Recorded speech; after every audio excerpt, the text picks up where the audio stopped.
him and hold on to him. So God first, family and friends. Then we thought that we actually do need professional support as well. I have benefited from professional support.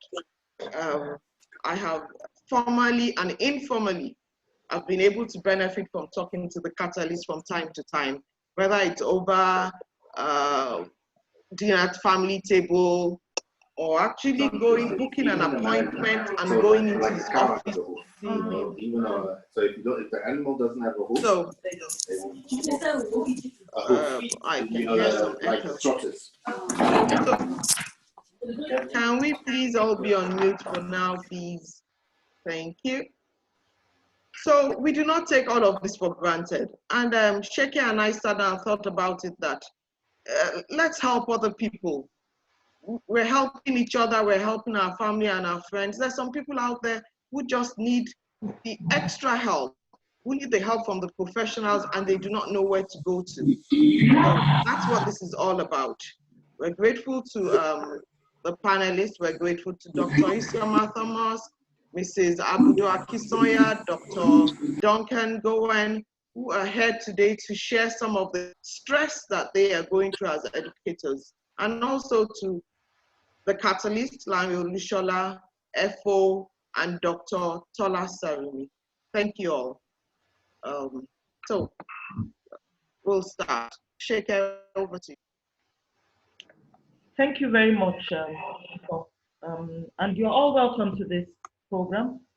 We're indeed very grateful that you've been able to find time out of your busy schedule to join us.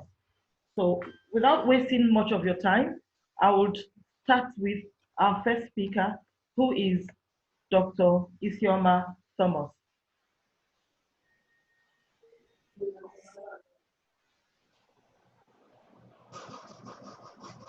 Ebere, yes. Dr. Isioma Thomas is a passionate educator that believes so much in educating children for achieving peace within themselves and in the world in the way of Maria Montessori. She is also an expert in change management. She graduated with a DVM from Faculty of Veterinary Medicine, University of Ibadan, as the best graduating student of the faculty, and then with a merit in MSc, Management Information Systems, Change and Development as applied to developing countries from the University of Manchester in the UK. She had vast experience in agricultural and communication industries before joining the educational sector. She is the proprietress of Model Nursery and Primary School and Mercy College in Lagos State. She is the founder of Revive Tech Montessori Limited, a supplier of premium quality Montessori materials throughout the country, and also a Montessori training center. She has studied the Montessori philosophy both in Nigeria and internationally, and has certification in early childhood Montessori education, 3 to 6 years old, from KHT Montessori Institute in USA. She has international affiliations with Montessori bodies in Malaysia and Sri Lanka, and is the country director of the Training Academy. She has a passion to see the Montessori pedagogy applied in schools all over Nigeria, and has thus found a way to break the myth that Montessori education is only for the rich, and is making affordable quality Montessori materials and training available for low-income schools all over the country. So far, the low-cost trainings have taken place in Lagos, Oyo State, Abuja, and other states like Edo.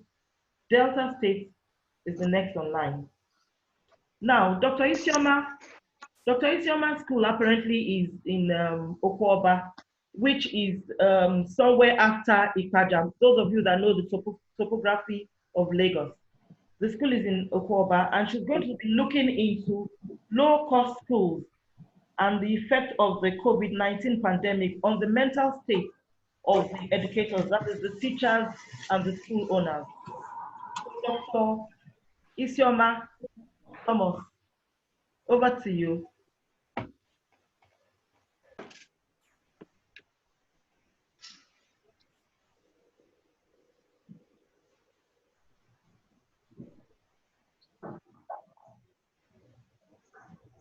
Please unmute Dr. Isioma. Yes. She hasn't been unmuted yet. Okay.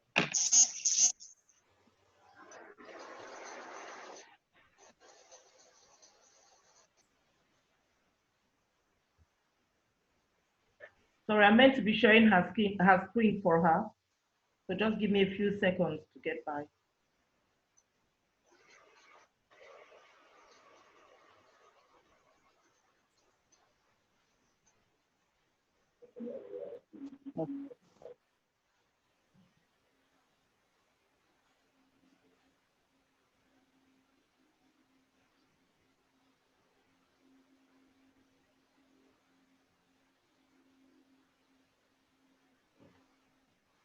One second, please. Having some form of interruptions here.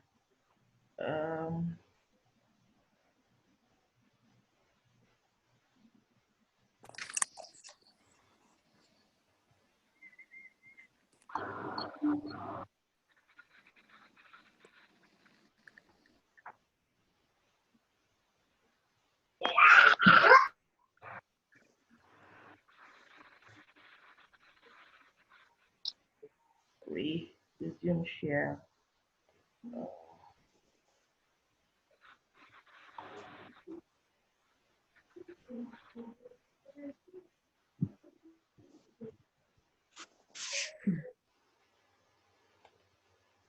Yeah, so Dr. Isioma. Yeah. Good afternoon. Can you hear me now? Yes, we can.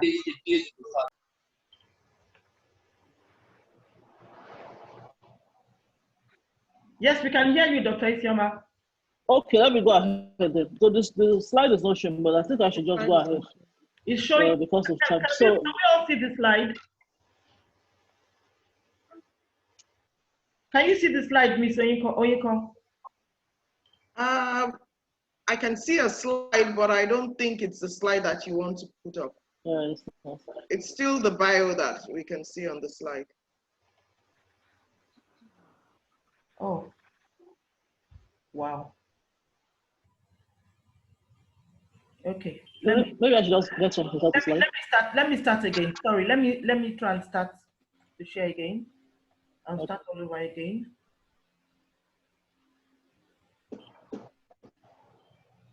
Otherwise, we can have Dr. Duncan speak.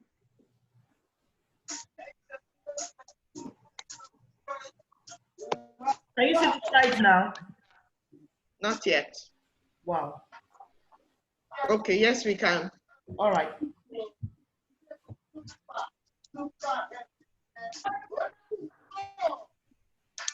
Okay. Thank you. Good afternoon, everyone. Pleasure to be here. Yes. Can you hear me? Yes, we can. Yes. Wow. Go ahead, we can hear you. Okay, so I'm starting. Yeah, so good afternoon again. It's a pleasure to be here. And I'm speaking on what's been happening, amidst this COVID-19. Like earlier said, I run a set of schools, low-income and middle-income schools at Agege, Okoba, and Ijayi. And it's been a roller coaster. Everybody knows the pandemic was, unexpected, and there's a lot of unexpected results and consequences. So low-income, what in Nigeria? The schools that charge below 25,000 naira per term, 25,000 naira below per term, and private schools in Nigeria are about 18,000, and we cater to about 1 million children. That is the whole of the private schools, both registered and unregistered. Now, the local schools, some are approved by the government, some are not approved, And some are just extensions or annexes of middle income or high income schools that are just set up to serve the low income areas. So that is the definition of low cost schools, and most of them belong to an association, AFED, which is for formidable educational development. It's quite a strong association, and we see to the start of those schools. That's just a brief summary of what local schools are, well, in Lagos at least.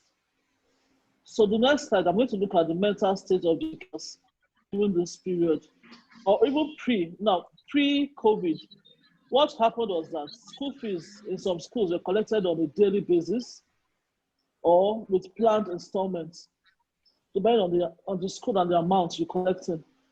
And as said, the pandemic was extremely unexpected, so the interruption was sudden. So you had a lot of people still owing that had not paid. And of course, during the shutdown, the last thing you would do was to start expecting school fees from parents at home. They were not even sure what was going to happen. So most of the schools most low-income schools had arrears that were not paid before the shutdown. And that led to a lot of issues. So you would see people that are in rented apartments right now are having to move out of those apartments. If you have your structure, a permanent structure, or your own building, that's okay. Those ones are the good ones that can still hope to start whenever school is called, it resumes. And it's not even helping matters that you don't even know when you're going to resume schools.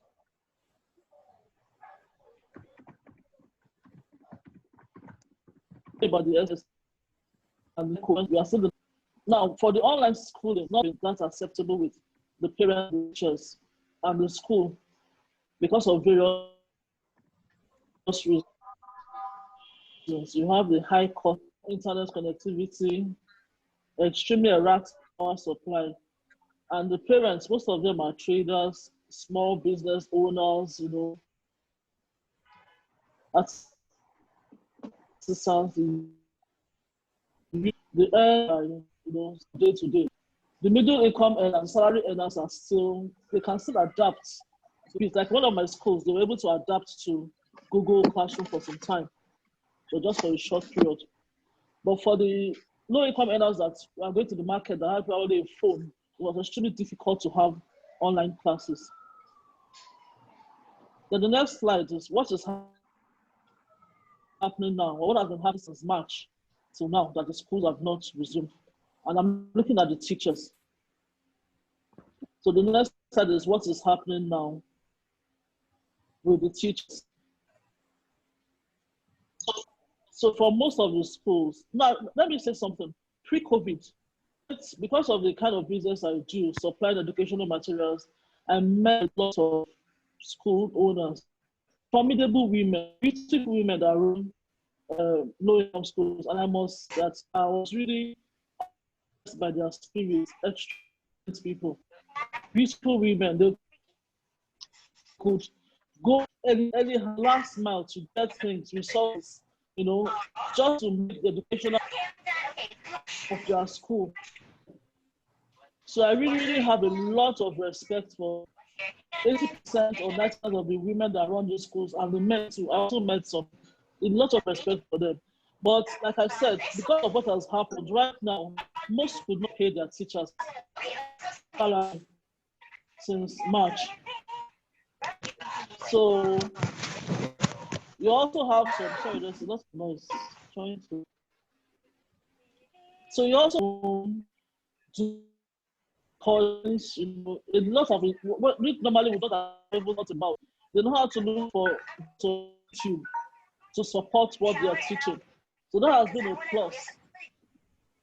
Then also some have started side businesses. Well, I always encouraged side business for my low income school for the teachers. I mean, they close by 4 o'clock, they have their time, they don't come in weekends. So I've always encouraged them to get involved in businesses that would help them, that would not interfere with their teaching. So I have some of them into bedsheet making, some are into jewelry making, and they've just considered that, and it has actually helped. That's how the teachers in my side are faring. Educators of low income and middle income schools, how are we faring? I could me personally, I was just like, I was in a state of, I just, I was just static. Then I started with Netflix, you know, the shock was that much. But after some time, you just have to move. And as a leader, you know, to go ahead and give steps for people to follow. So we started with WhatsApp, which is extremely popular. And for the middle income schools, the parents went along. They were so comfortable using it. Our teachers involved themselves with video slides, like I've said before.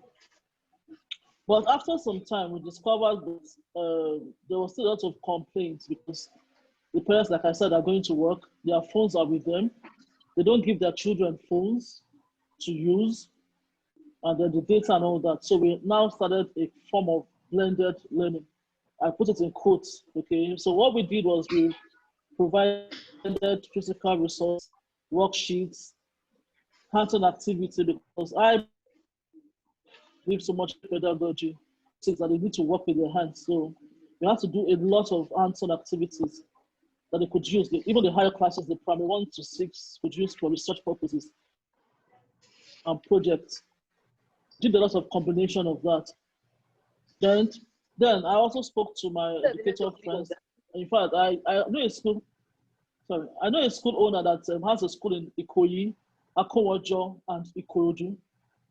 And when I spoke with her, she was like, "Look, my sister, it's time for us to take off the wig and the heels, and let's get our hands dirty doing legal things." I quote her. Let's do legal things. So what is she doing? She's gone into farming. She's gone into production of supply of food stuff. I mean, we are women. When we work, we go to the market. We know how difficult it is to the market and source for all these things. And she is near a market. Ikorodu is not so far. She has gone into providing home delivery of so many things. There are a lot of this that went. You have for 1,000 naira, you can deliver fresh vegetables, pepper to busy women. Some are producing soup, yeah, sweet soup at home and using online sources to sell them. So like I said, the spirit that I've met with these women before when they own schools is showing. And I said I doff my heart for Nigerian women. They're extremely resilient when it comes to hard times. So they've done a lot of things. Some are into face mask production, importation of thermometers and all that. That's for educators. And with that, this woman in particular is able to give her staff something during this time.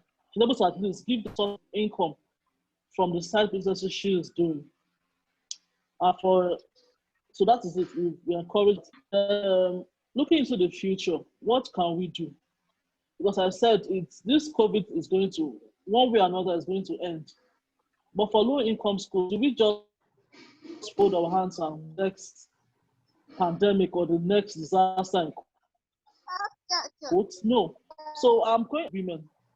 And with my background in veterinary medicine, I'm like, schools can do side-by-side businesses, especially businesses like bakery. You just need a little room. If you have, I remember most schools in low-income areas, they have, they have a lot of backgrounds where you can do farming, vegetable farming, animal farming, and it can also be used with the children in school. These children can get to love nature, get to love animals, get to love the plant. You can teach them so much if you continue this. And that is one thing that I love about the Montessori system. When you're looking at children from the ages of 6, 12, 18, you let it be practical. They go to the farm.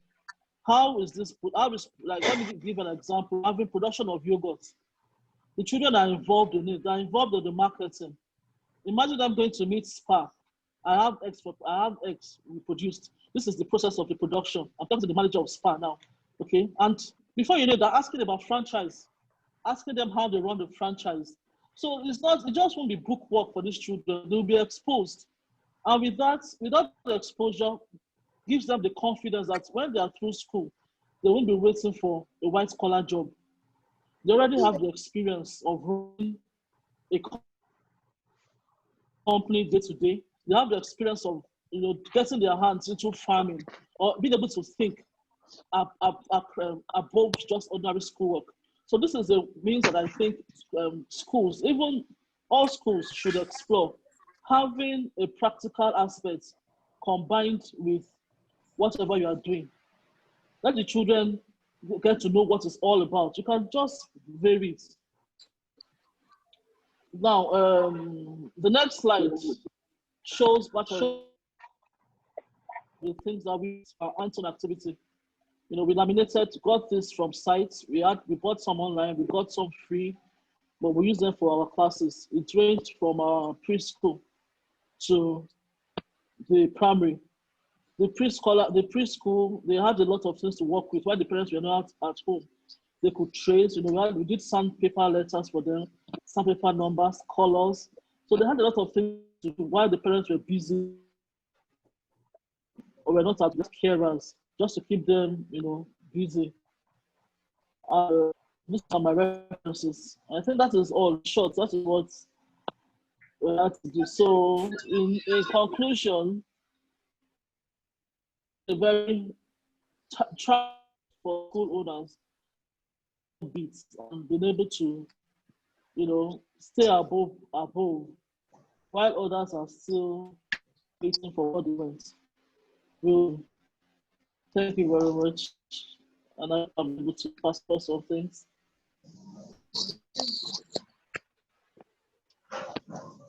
Hello. Hello.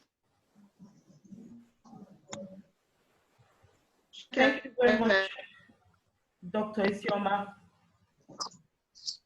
Thank you very much, Dr. Isioma. Thank you very welcome much for your contribution. I hope we were able to see the slides. Yes. Okay. Yes, we were. All right. Thank you very much, Isioma. She talked about the how the low-income schools were able to survive and how teachers and some educators got into things like farming and doing other things, So this is a time when we need to be innovative, so that we don't sit at home thinking and going around the bend, because I know quite a number of school owners who, out of frustration, they ended up shutting down their schools. Some shut down permanently, some shut down they were shut down for about a year. So we need to get innovative so that we are not miserable or go through any kind of mental disorder. So thank you, Dr. Isioma. So Onyeko, I'll hand over to you. Again, I would like to say thank you to you, Dr. Isioma. I find what you're doing very laudable. When I read your bio, I thought, wow, she's done all of this and she's somewhere so far away in the remote area and giving so much back to the Nigerian children. Thank you very much. We commend you. And that was part of the reasons why we actually brought you on. We wanted to have a diverse panelist so that we're not catering for a certain set of people. So thank you very much again, I say that. Now we're going to move to a coach, Mrs. Folake Oluwole, who is popularly known as FO. Welcome, FO. Necessity is the mother of invention. FO is a dynamic coach with over 10 years experience in demonstrating and in applying the coach management style through team leaders and leadership roles across various sectors, spanning HVAC, engineering, legal, public sector, educational sector, as well as offering training sessions, programs, and workshops on adopting the coach leadership and management style to executive management of these organizations or institutions. in the above mentioned sectors.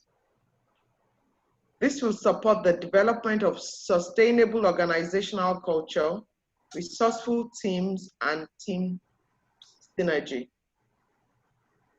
A history of working in the human resources industry with over 15 years experience and impressive skills in business planning, management, organizational development, human resources, and performance management. Strong community and social services professional with a diploma in office management of human resources, management, personnel administration, general from the University of Lagos. Please welcome Efo. Thank you very much. Efo, you may have the floor for 15 minutes. We're trying to be strict with timing. Thank you. Could somebody unmute her, please? And unmute yourself as well, Efo. Administrator, kindly unmute her. You do likewise, Efo. Mr. Berry, are you there?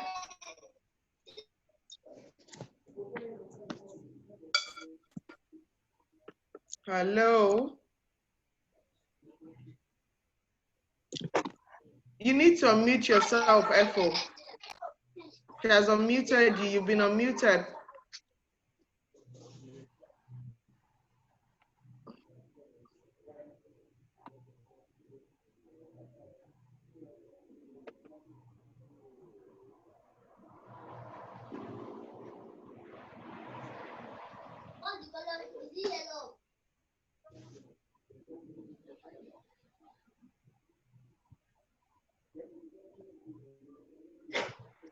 You need to unmute yourself.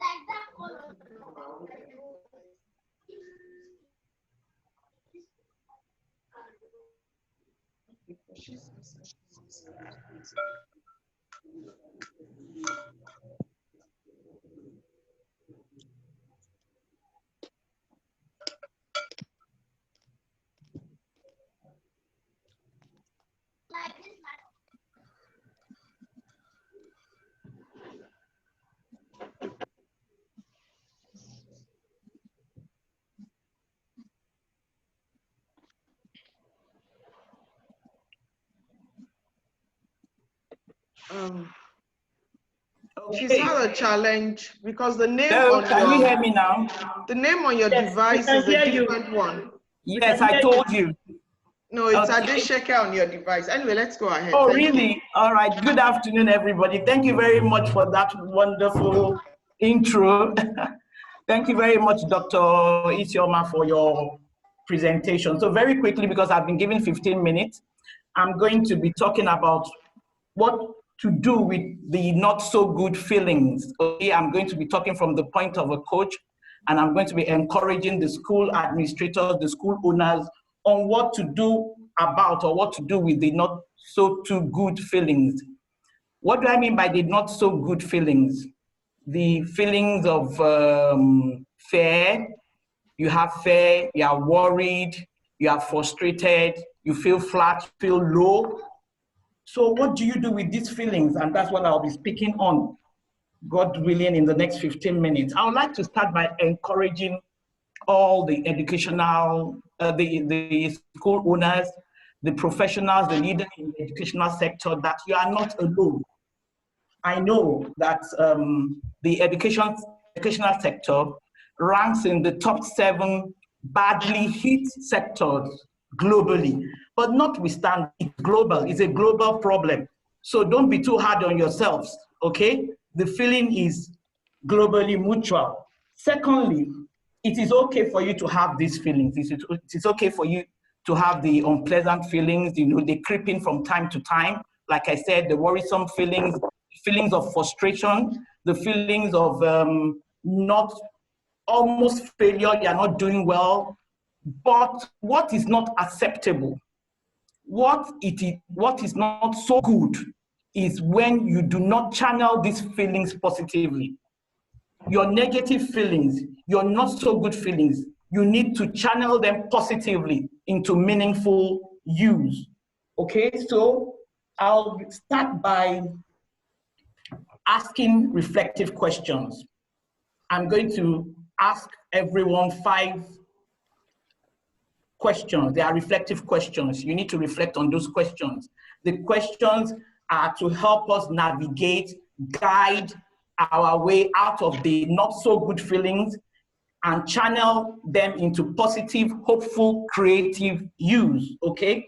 So the first one is, what is my mindset, or what is your mindset as a school owner, as a school administrator, as a professional leader in the educational service delivery space?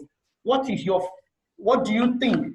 What are your beliefs about this pandemic period? The second question, how do my beliefs, how do my thoughts, how do they affect or how do they concern my school, my business? As school administrator, the first question is, what are my thoughts, or what are your thoughts or beliefs about the pandemic situation? The second question is, how do they affect your business, your school, your academy, your educational service delivery? The third one is, what is my greatest fear? What is your greatest fear about this COVID-19 pandemic? The fourth question is, how will I like, or how will I want to feel right now about the pandemic situation? What is my ideal or desired feeling about the pandemic situation? And then the fifth one, which I'm going to speak on, is, what do I need to do to get to these desired feelings? What do I need to do to get to these desired feelings? Okay, as school administrators, as school owners, as leaders, as experts in the educational sector, you have a Herculean task. And what do I mean by a Herculean task?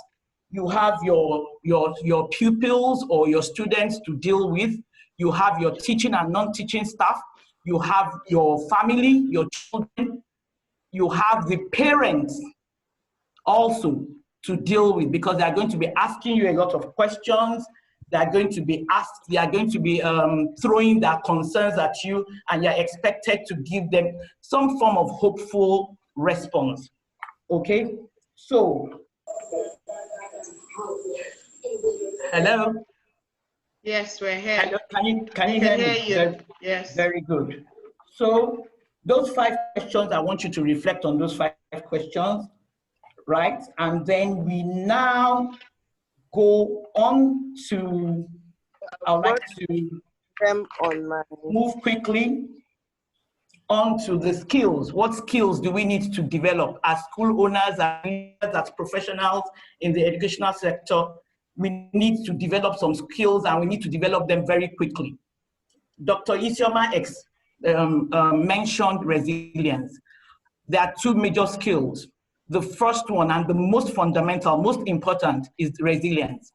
The Advanced Oxford Dictionary defines resilience as the ability of a person, an animal, or a thing to bounce back quickly from an unpleasant condition, state, or place.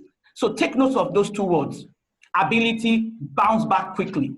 So as leaders, you need to be resilient. If you do not have that skill, you need to build it, you need to learn it, you need to develop it, you need to adopt it. Under resilience are 2 offshoots. The first one is the adversity quotient, and the second one is undauntedness.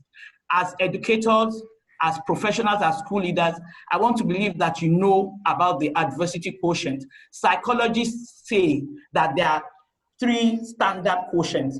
The first one is intelligence quotient. The second one is emotional quotient. The third one is social quotient. The fourth one is adversity quotient. What is the definition of adversity quotient? Adversity quotient is defined as the ability to go through and come out of a rough patch without losing your mind. So it is very fundamental. It is very important that we guide, we guard, we preserve, we protect our well-being. Very important, I repeat that: guide, we guard, we protect, we preserve our mental well-being, not only for educators, but for all of us. The second one, the second skill is what I have personally coined as the passion moisture. The passion moisture. As women, I'm sorry for the men. I know that I'm not being feminist here, but most times women are very particular. We are all particular about our skin, and we use moisturizers. Why do we apply moisturizer? Why do we use moisturizing? Why do we use moisturizing lotions? To keep our skin moist, to keep our skin fresh, to keep our skin alive, to keep our skin glowing. So same thing, you apply that to your passion, to your purpose, to your vision. You need to keep your passion moist. You need to keep you need to moisturize your passion. You need to keep it moist. You need to rejuvenate it. You need to refresh it. Now, take note, your passion, your purpose, your vision shouldn't change. It is the goals, objectives that change to align with your purpose. Okay? So your passion, your purpose, your vision, the 3 P's, you preserve it, you protect it, and you promote it. Okay? So very quickly, I would like to move on to how do we preserve our passion? How do we moisturize our passion? There's a lot going on in the digital space. We have a lot going on in the digital space. You can join or start a support platform to keep your passion alive, to keep your purpose alive, to preserve it. You need to surround yourself with positivity, a lot of positivity. You need to surround yourself with inspirations. Like I said, there's a lot going on in the digital space. You can join or start or support a platform, a discussion, this webinar that we're all in. It's a very, good way of preserving your passion, preserving your mental well-being, preserving your zeal and inspiration. Then secondly, that is how to preserve our passion, because when you preserve your passion and your purpose, you are invariably preserving you're invariably guiding and guarding your well-being, your mental well-being. So soak yourself in positivity in all ramifications. Keep your passion moist and fresh. I also I've listed about 5 or 6 suggestions. You need to pick up new habits, all towards maintaining a balanced or mental well-being. You need to pick up new habits. You need to do certain things just to shift your feelings, your thoughts from that not so good to a positive, hopeful, creative use. Number 1, review your goals. We all have goals. We all had goals anyway. We all set goals for every year, and we did set for 2020. So you need to review your goals. You need to realign your goals to suit the immediate feasible needs of this new order. You need to first review your goals, then you need to realign your goals and make sure that you stay committed to your goals. The third one, you need to preserve and promote your purpose and your vision. Stay crystal clear on your purpose and your vision, okay? Do not get distracted. I mentioned that the second, there are 2 offshoots of resilience. Resilience is a major skill that we need to develop right now to maintain our mental well-being. Undauntedness is the second one. I talked about adversity quotient, and then I mentioned undauntedness, but I'm not sure if I actually explained undauntedness. Undauntedness is about staying focused in the face of difficulty, in the face of adversity. You don't get discouraged, you stay focused. So here, in the things to do, the third one says, stay on your lane and mind your business. When I say mind your business, I mean it in all positive ramifications. I mean, be mindful about your business. Stay focused. Do not get discouraged. Do not get derailed. Do not get distracted. Do not get carried away by the seemingly high successes that we see in our social media and in the digital space. Make sure that you hone your skills because you want to stay afloat. You want to stay relevant after this period. Okay, you want to be the first school or the first educator that comes to the mind of your audience. You want to be a priority choice. So you need to remain undaunted. You need to mind your business in all ramifications. The fifth one, be confident in yourself. Be confident in your abilities. Be confident in your potentials and be open to learnings. There are a lot of learnings, unlearning, and relearning to do. So please be open. Adopt a growth mindset. Don't be closed. Don't be fixed. Be open. Okay? Make sure that you take corrections and criticisms positively and constructively. Don't be judgmental. And when you are giving corrections, when you are criticized, please do it lovingly. Learn a new skill. Dr. Isioma mentioned that, she spoke about that. Learn a new skill, take up a new vocation. When I say learn a new skill, I'm not talking about watching Netflix. I'm talking about something creative, something progressive, something meaningful, okay? And I cannot overemphasize this. Please keep your passion, your zeal, your enthusiasm, your drive fresh, alive, and positive, okay? Then, how many minutes do I have more? Onyeka, please, how many minutes do I have more? I think you have about 3 minutes. 3 minutes, okay. I would like to quickly chip in something about adversity quotient. And this is for us educators, school owners to pass on to our students, to our children. And our children to need to develop adversity quotient. They need to develop it. We need to help them. We need to support them to develop it. I'm going to give you 2 tips. In developing adversity quotient for children, number 1, please do not reward them for doing household chores.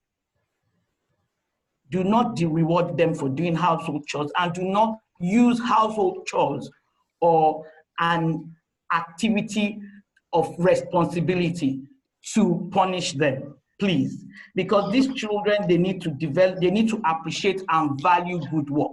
So when you reward good work, yeah, there's no value in it. They won't appreciate it. So please let us also help our children to develop this adversity quotient. And in closing, I would like to say this. Leadership in crisis is never easy because no matter how prepared we are, you know, it just doesn't play out that way. And in this situation, the pandemic, the COVID-19 pandemic just fell on us. It was very sudden. So I would like us to be very mindful about our mindset, what we feed our minds with, what we feed our thoughts with. Be very careful about the information, okay? Surround yourself with positivity, with inspirations. Make sure that you keep your passion, your vision, and your purpose. You moisturize it and you keep it fresh and rejuvenated. Most importantly, also in closing, the G factor. We can never rule out the G factor. And what do I mean by the G factor? The God factor. Stay prayerful. Thank you very much. Thank you for your attention. Thank you very much, Efo. Thank you. Like I said at the beginning, some people may not have been on when I said that. The God factor. We can't take away the God factor in anything that we do. Neither can we take away family and friends. But not more importantly, but sometimes we actually do need to include the professionals.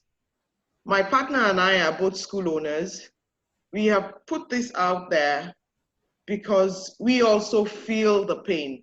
And we also need to listen to people like FO and all the other panelists that have come on today. So we're doing it not only for other educators, we're doing it for ourselves. My takeaway from this, without going through everything that you've said is more or less a takeaway. I've been writing notes, been taking down almost everything that you've said.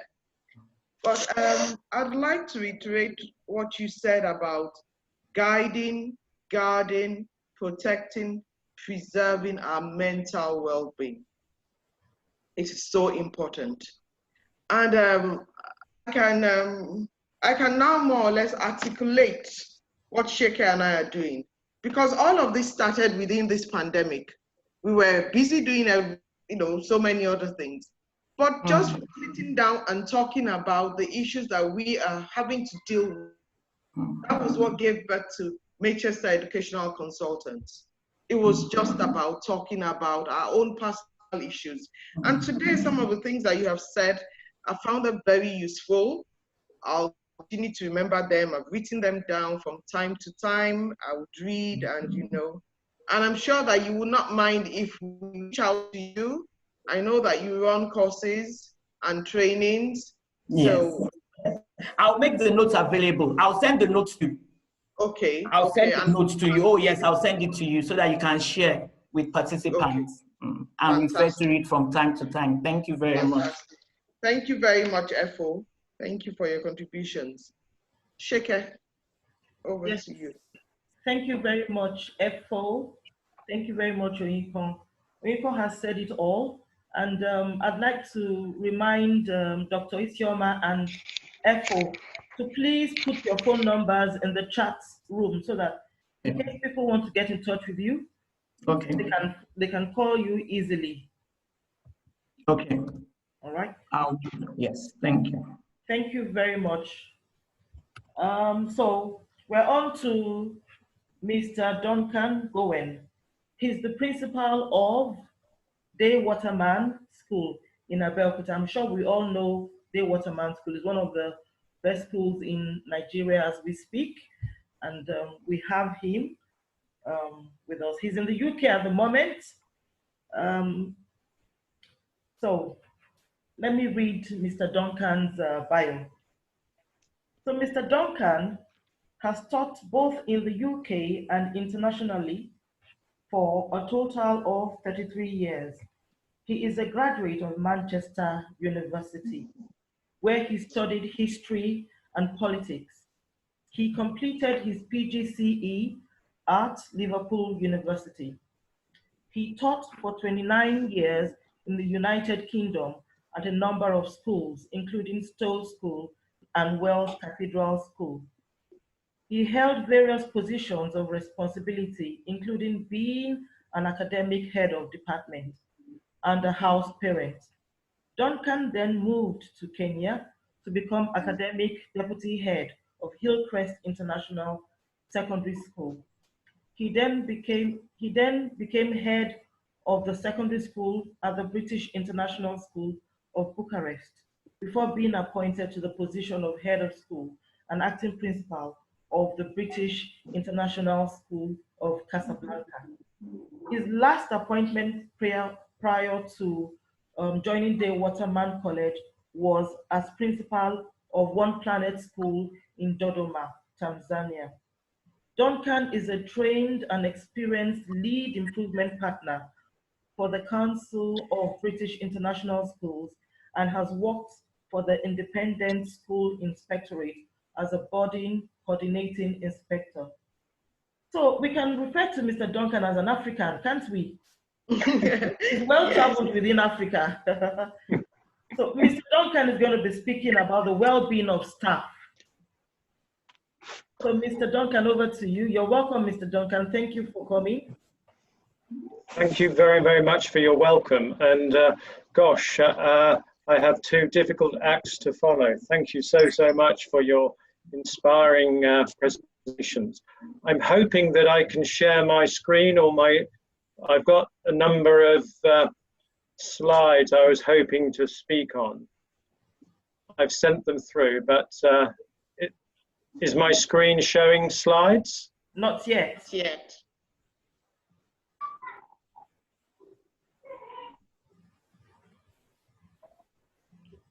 Still no? No, it's not showing yet. I recently sent an email to someone at Maychester because you may need to share them for me. Okay. I'm not sure. Check. Let me check.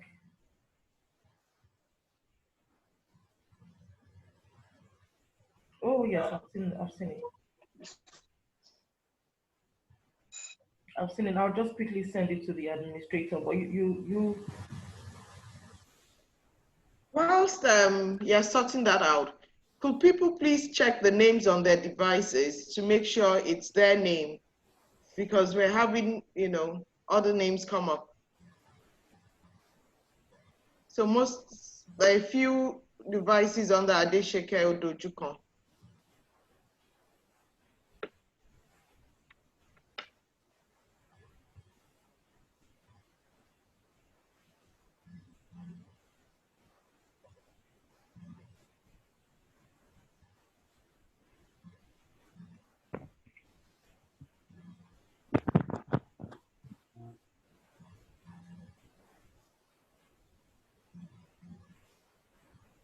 So I've sent the slides to the administrator. Admin, Ebere, please, can you?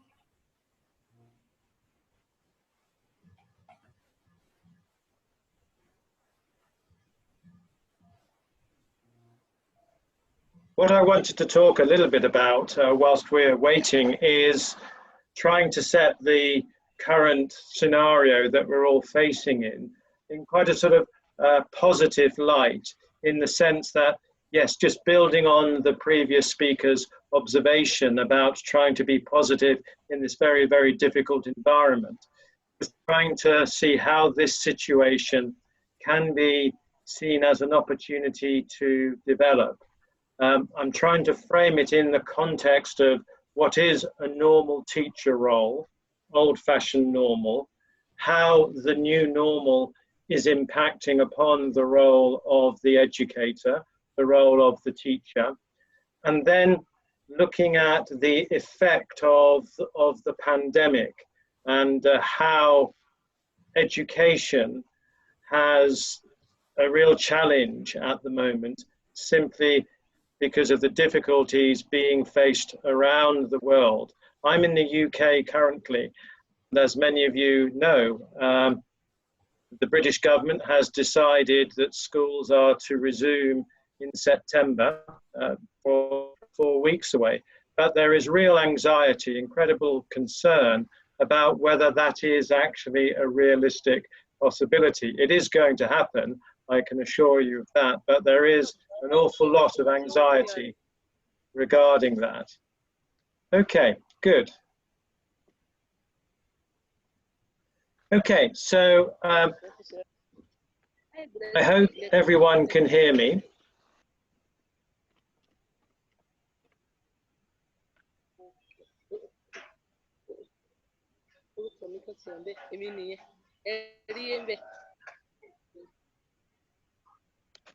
Okay, thank you very much. Good. Okay, I just wanted to talk on this particular slide for a moment. You can see here, I think we can say she has 8 hands, a sort of octopus type figure, sort of an illustration of the multiple role that a teacher plays. This is why I was particularly excited by the opportunity to become a teacher, not that many years ago, I should say. And you can see the various roles that a teacher plays. A teacher is in charge of his or her space, but at the same time, that brings with it an enormous amount of responsibility. And we can see here, just moving from my right, an administrator dealing with correspondence, either on handwritten correspondence or on the phone, obviously needing time for a little bit of a break from time to time, online teaching, dealing with data, calculating, marking, handing up assessments to administrators. There's an awful lot going on in a teacher's life. And this particular picture speaks a little bit of 21st century education, as we can see a calculator here, and we can see what I presume to be an iPad. But in education nowadays, people are talking a lot about, if I can move on to the second slide, please. Doesn't seem to be. Yeah, there we are. Thank you. In education today, we're talking an awful lot about these 21st century skills, how today's students can stay competitive in a changing job market. And whilst we might have the West African curriculum or the IGCSE curriculum or the A-level curriculum or the IB, really what all of those courses are seeking to develop, or should be seeking to develop, are these 21st century skills. And we can see these skills itemized on this particular slide. So the ability to learn, to be a critical thinker, to be creative, to be curious, and to be collaborative, to communicate. Then we have these literary skills, the ability to firstly research, then process, then to disseminate information. And then, of course, the ability to use technology in the pursuit of information. And then these soft skills, these life skills that are really, really so important, and that many, many employers and universities look towards when deciding on university offer or deciding on job offer. The ability to be flexible, leadership, the ability to be a collaborative member of a team, and the ability to be not only a starter, but also to be a finisher, to show initiative, but also to work through to the end goal. So education, teaching as a profession, is continually looking at itself and evaluating to actually see how it can develop. As a profession, teaching is always self-improving. And I find that a particularly admirable trait of all teachers around the world. I've been at Day Waterman since January, and I've been very impressed with the desire of teachers to take extra courses, to actually learn new thinking about teaching. And that I know is the same across the world. And that is a really, really positive aspect of the teaching profession. Now, we have this multiple role being played by teachers, and we have the agenda, let's call it the 21st century agenda, that administrators, leaders, universities are trying to instill within teachers. And then to throw on top of that, we now have this terrible pandemic that is causing such stress to everyone. And so what is the actual impact of the pandemic on the ability of teachers to perform the role that they have been trained for, to perform the role that they are so passionate about? I'd say I'm going to look at this quite positively initially. I would say that it's an opportunity to upskill. At Day Waterman, we are very, very privileged. We're very, very fortunate. We use Microsoft Teams, and we are able to deliver our lessons online. And so the pandemic has presented the opportunity for teachers to upskill, to become more technologically minded, to embrace technology. They have to if they're going to work online. I like to think also that this could lead to a better, greener approach towards education. One area that I'd like to see develop in schools around the world is to have a sort of ecological agenda, to be more aware of the environment. And I'm very conscious of the huge amount of paper that is actually used from a day-to-day basis in the teaching world. And if we can somehow reduce the amount of paper that is used through reduction of photocopying, through marking online, etc., etc., I think that is a positive situation. Teaching online is also an opportunity to shine. Teachers are more exposed because parents can come in and observe lessons, and there have been some very interesting observations from parents about some of the lessons that they have been observing.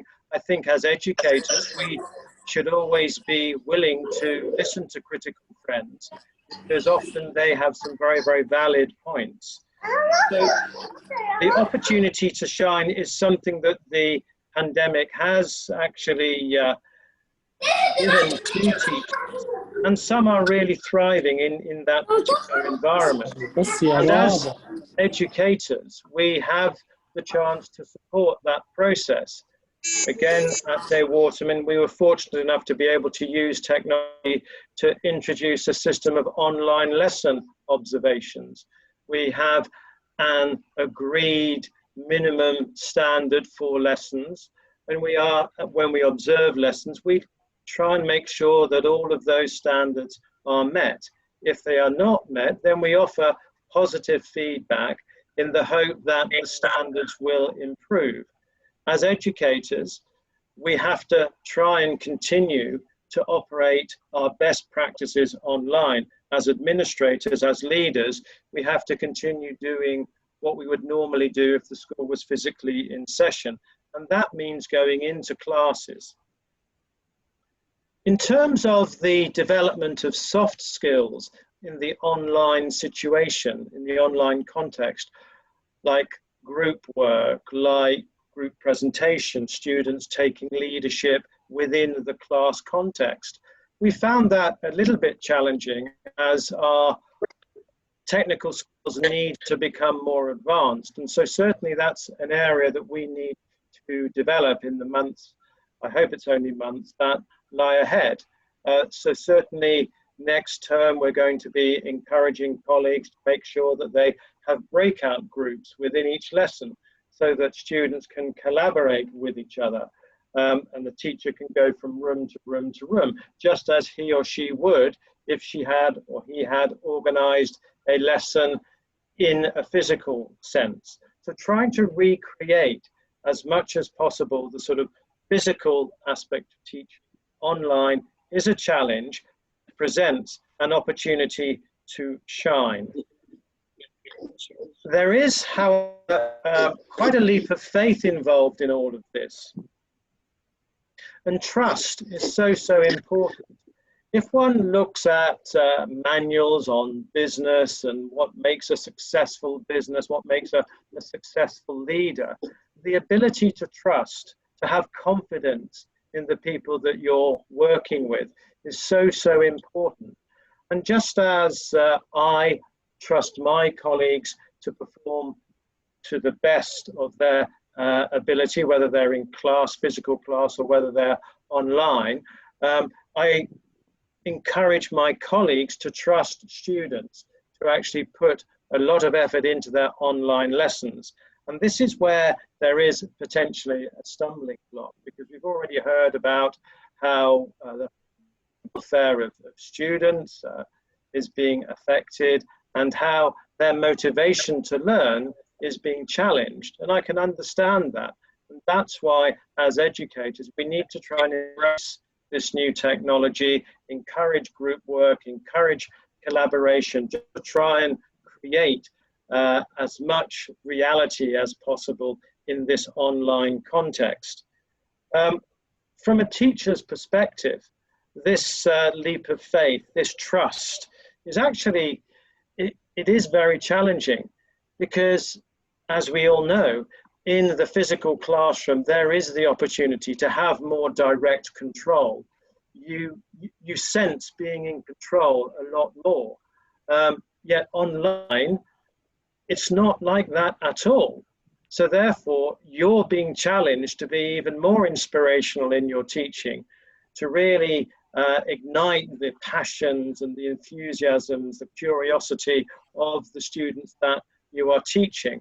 And that is why upskilling, learning how to do this in an online context is really, really important. We heard a moment ago about the importance of learning something new. And I've been speaking to various people, and it is the case that that provides a lot of challenge and also a lot of enjoyment. And teachers have had to upskill. Teachers have had to learn new techniques. I think it's really, really important, just again, developing the idea of positive feedback, that as leaders, we are as positive as we can be when talking to colleagues about how they are adapting to the online environment. It is challenging. It is often said that, well, let's say my generation are not as technologically aware as the younger generation, and that is certainly true. And I'm learning every day, and I'm in awe, I'm amazed at some of the technological skills that my colleagues and actually the students are displaying during this very challenging time. So, yes, there are obviously some very negative aspects, but there are also positive aspects. The opportunity to upskill, and imagine once this terrible pandemic is over and we can marry the new with the old. We take the best of the old, the best of the new. We are creating an educational system that is really equipped to deal with 21st century demands. I want to talk a little bit now the effect of the pandemic on teachers, not so much on their sort of professional life, but on other aspects. Having said that, I just want an observation. A few days ago, the IGCSE results were released, the A-level results were released in the United Kingdom, in Scotland, Wales, and Northern Ireland, and across the world. And there is a huge, huge debate going on about the system that was used in order to arrive at some of these grade judgments. And just trying to put ourselves in the position of our colleagues who were asked to make judgments about the grades that their students were going to receive in August this month for their IGCSEs or for their A-levels. And then to discover that 40% of those grades had been discounted by the examination boards. It really is a sort of challenging time for teachers. So not only are they having to deal with the difficulties of the online classroom, their professional judgments are also being questioned. It could be interpreted that way anyway. So a little bit more on other impacts of the pandemic on teachers. Just as parents are very, very concerned about the social impact of the pandemic on their children, what about the social impact on our colleagues? Teachers need support, and with schools going to online, the impact of colleagues not being able to exchange stories, to have a laugh together, to socialize together. Now that is, over time, that will be quite difficult for colleagues to manage. So it's really important that as leaders, we are aware of the social impact of the pandemic on our staff. The support network is really, really important in this particular context. Teachers also will be aware of job security. We heard earlier on about how some teachers haven't been paid for a few months, and that's going to have an impact on people's mental well-being. And we are not immune from that at the Waterman. So with job insecurity comes income insecurity. And all of these things are likely to have an impact on one's health. And so as leaders, showing an awareness, showing an appreciation of the impact of the pandemic on the life of our colleagues is really, really vital. Being sensitive, being caring, being a good listener is so, so vital. Just want to quickly now touch on, could the third slide be in,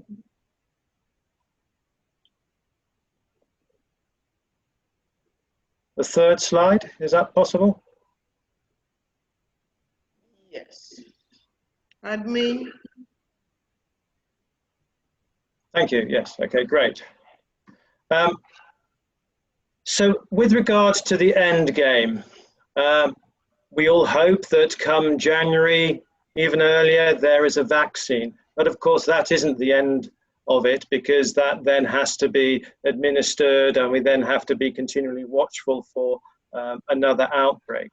So obviously, the end game is all about a vaccine arriving and hopefully a return to something a little bit more normal. What I would hope is that at the end of this particular process, we as leaders, the whole community becomes more aware, becomes more appreciative of the work that the teaching profession does in terms of inspiring young people, becomes more appreciative not only of the academic work, but also of the social work that goes on in a classroom, guiding, supporting, nurturing, looking after the mental well-being of young people and of teachers. I think that's really, really important. And just finally, building on the observation made by the previous speaker, it's really, really important to remain positive. There's a gentleman that I've read articles from occasionally called Professor Seligman. Some of you may have heard of him. And he's created something called 3 Good Things. And it encourages everyone, teachers, students, administrators, to reflect, almost to write a diary and ask the question, what 3 good things have happened today? And they can be small things, but they're nevertheless good things. So in the midst of all the concerns and health worries and questions about income, if we as leaders are able to ask our colleagues about 3 good things and encourage our colleagues to reflect on that question, it will help them to preserve to repackage a phrase that we've heard earlier today, to preserve their passion, their purpose, and their vision, so that as a profession, we are well placed with skilled teachers, passionate teachers, to move forward once this pandemic is controlled. Thank you very much for listening. Yes. Thank you very much, Mr. Duncan. You did almost exactly 5 minutes. Well done. Thank you so much.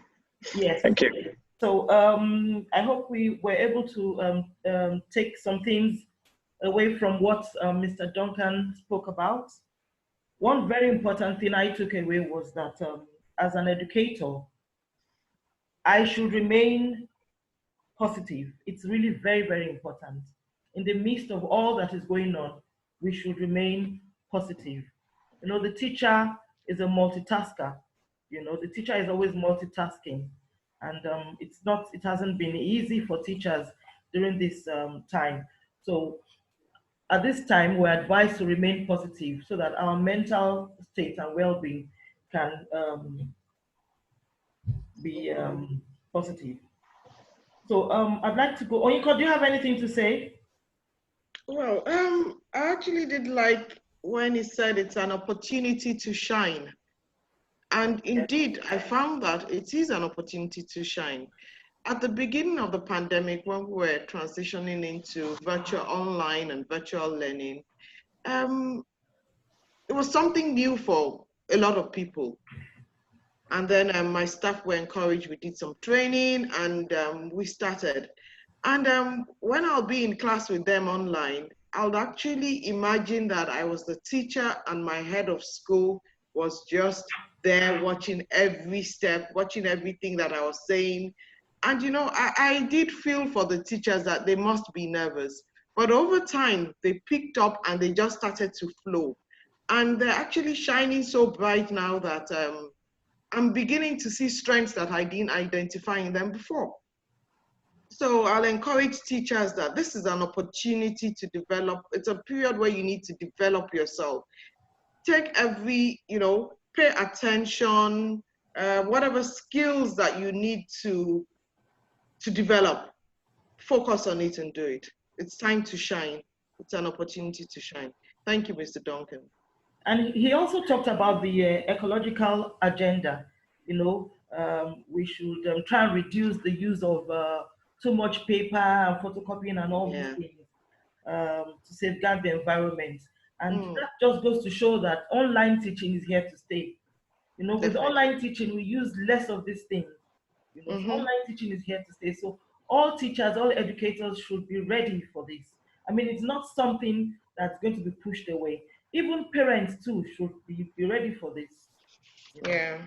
So thank you very much, Mr. Duncan. That was really very, very nice. So we'll move on to Dr. Mrs. Ekwa Abudu Akinsoya. So Ebere, can we have, yes, Ebere, let's unmute. Okay, I've unmuted her. Yes, I'm unmuted. Okay. All right, so I'll quickly just run through Mrs. Akinsoya's bio.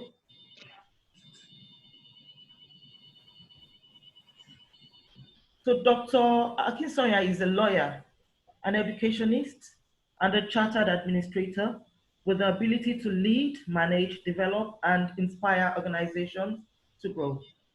She was educated at the Corona School and Methodist Girls High School, both in Nigeria, and at the St. Margaret's Bushey, and then the University of East Anglia, LLB, both in the UK. Then she attended the Nigerian Law School. After co-founding Greenwood House School in 1995, she went on to get a Montessori qualification from the London Montessori Center and later a postgraduate certification in education from the University of Nottingham. Among others, she is co-founder and director of administration of Greenwood House School in Ikoyi. She is the chairman board of trustees of the Interior Design Association of Nigeria, trustee and past president of the International Women's Society, the oldest female charity in Nigeria. She is past president and member of the board of governors of the Association of International School Educators, ASEAN. She's the world vice president of the Olive Baden-Powell Society that funds the Girls Guide worldwide. She's a member executive board of United Way Greater Nigeria. She's the founder of the Vocational and Professional Development Academy and editor Essential Woman magazine. She's a member of the Institute of Directors. She's the benefactor of the Muson, that's the Musical Society of Nigeria. As you can tell, Ekwa Abudu Akinsoya is a woman of diverse interests and talents. Her latest venture is the setting up of a first-class vocational academy to offer vocations in a range of relevant sectors. She sits on many boards and has authored a book called Celebrity Fashion Today. I have that book, and she's also a member of the. She's also a board member in my school. So she authored this Celebrity Fashion Today book to raise funds for an orphanage in Ijebu. She is also a wife, mother, daughter, sister, friend, and lover of art, music, and travel. In May, please can someone remove this box so I can see what I'm reading? Yes. In May 2017, she was conferred with an honorary doctorate degree of the State University of New York for philosophy in educational management. So Ekwa Abudu Akinsoya, you are welcome to this webinar. Thank you for coming.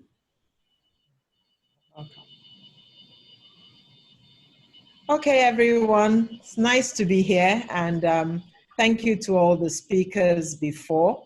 I'm going to talk about the stress that educators went through and are going through dealing with parents.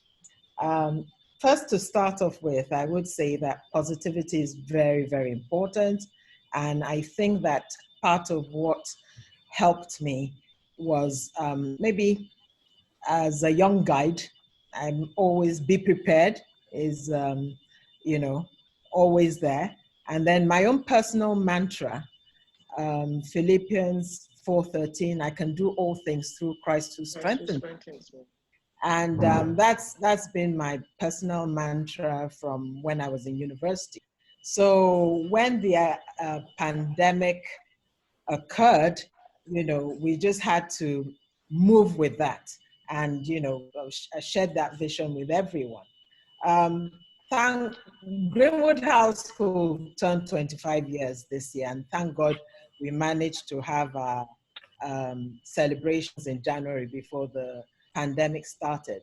And as we were patting ourselves on the back for, 25 years of excellence, of being experts, the pandemic came, and all of a sudden we were all learners together, because nothing like this had happened before in the history of schooling, where we had to close our school for a whole term.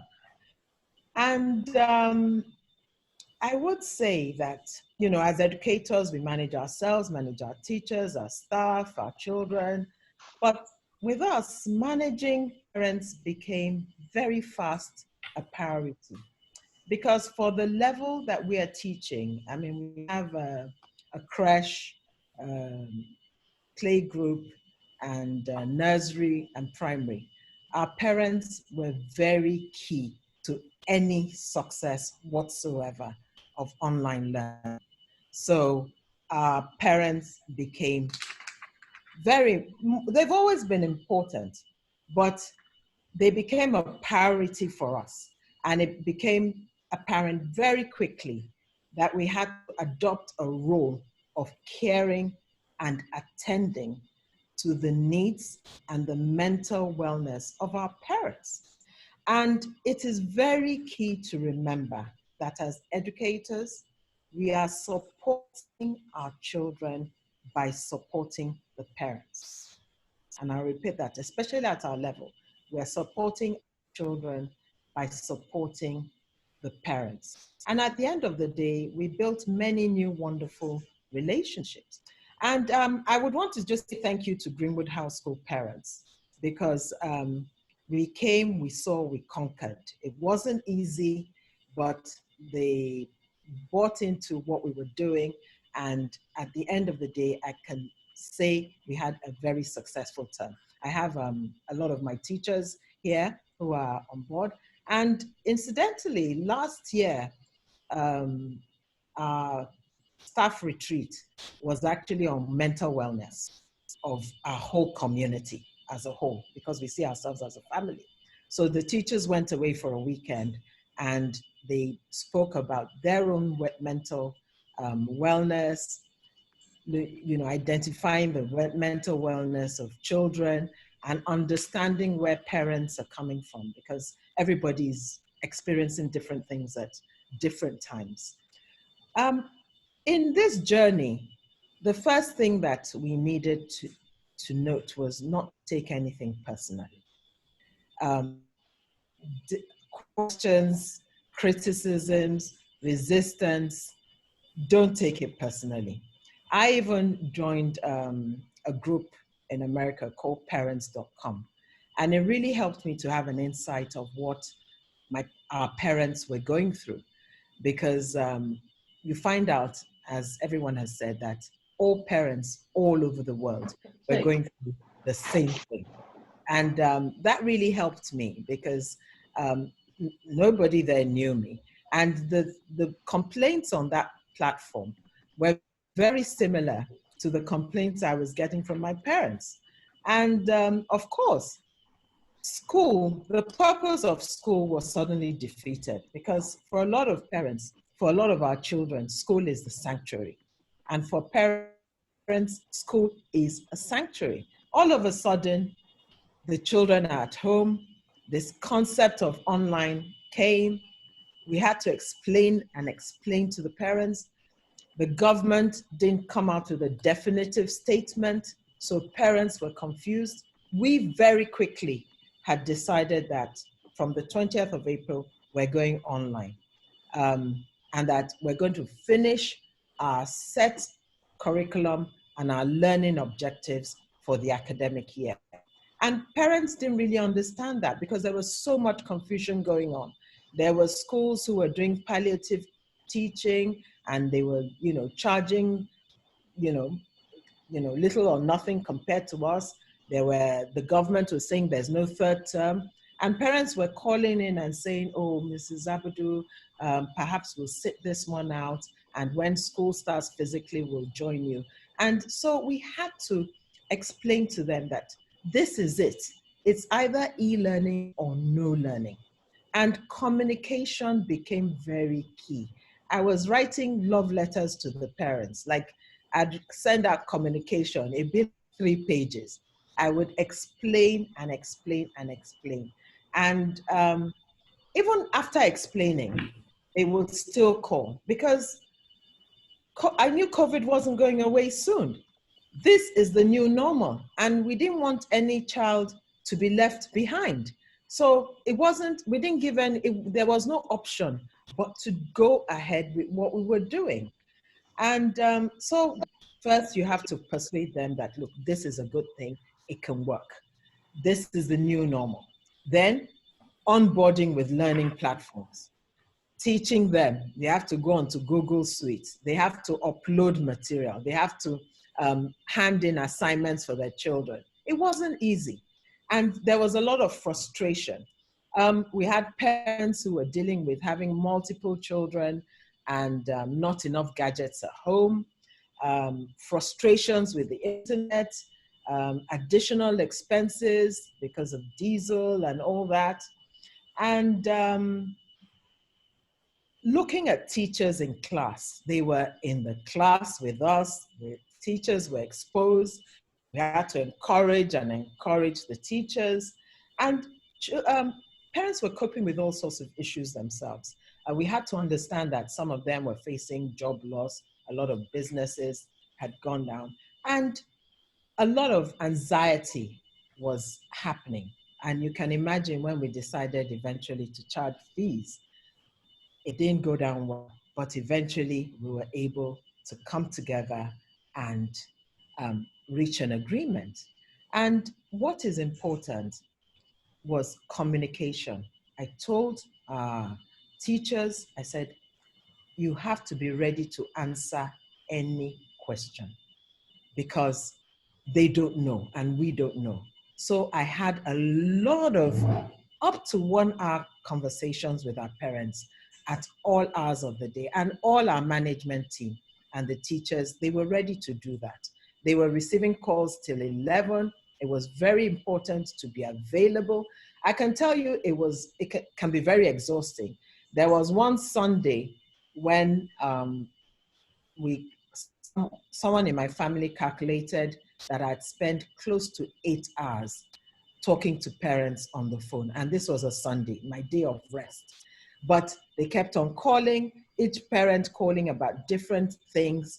And, you just have to give them the attention and you have to show that you're giving value. Now, in addition to that is that as educators, we've seen a new set of parents emerge and you have to deal with them in different manners and in different ways. We have from the anxious, they call them tiger moms. Tiger moms are demanding super competitive mothers who push their children to the highest level of achievement, both academically and in extracurricular, and they practice tough love. And the Tiger Mom came to bear by Professor Amy Chua, whose book, The Battle Hymn of the Tiger Mom, was published. And you see, these children already have low levels of motivation. School is a sort of release for them. But you can imagine having a mom who wants her child always to come first, being in class with us during this period. And they're like, oh, why are they teaching? Why are they learning this? Why aren't they doing this? Why is my 2-year-old reading? Why isn't this person doing that? And they were in there with us, putting so much pressure on the teachers. Then you have the helicopter moms. These are moms who are over-focused on their children. They do their homework for them. They coach their teachers. They fight for their children. They're the sort of moms that go to the playground to talk to any other child who is not speaking to their children, or you don't give their child an invitation. They are accusing you on the playground. Why didn't you give my child the... And this sort of children, they diminish the ability of the children to succeed on their own and to have any form of resilience, which we've been talking about. And I found out that the helicopter moms were the most anxious and the most stressed during online schooling because they were there themselves. They did not do anything. They were actually asking the teacher questions in the chat group. They would be like, oh, Konyisola did not understand what you just said. Can you just add that? And, it was very unhealthy for them.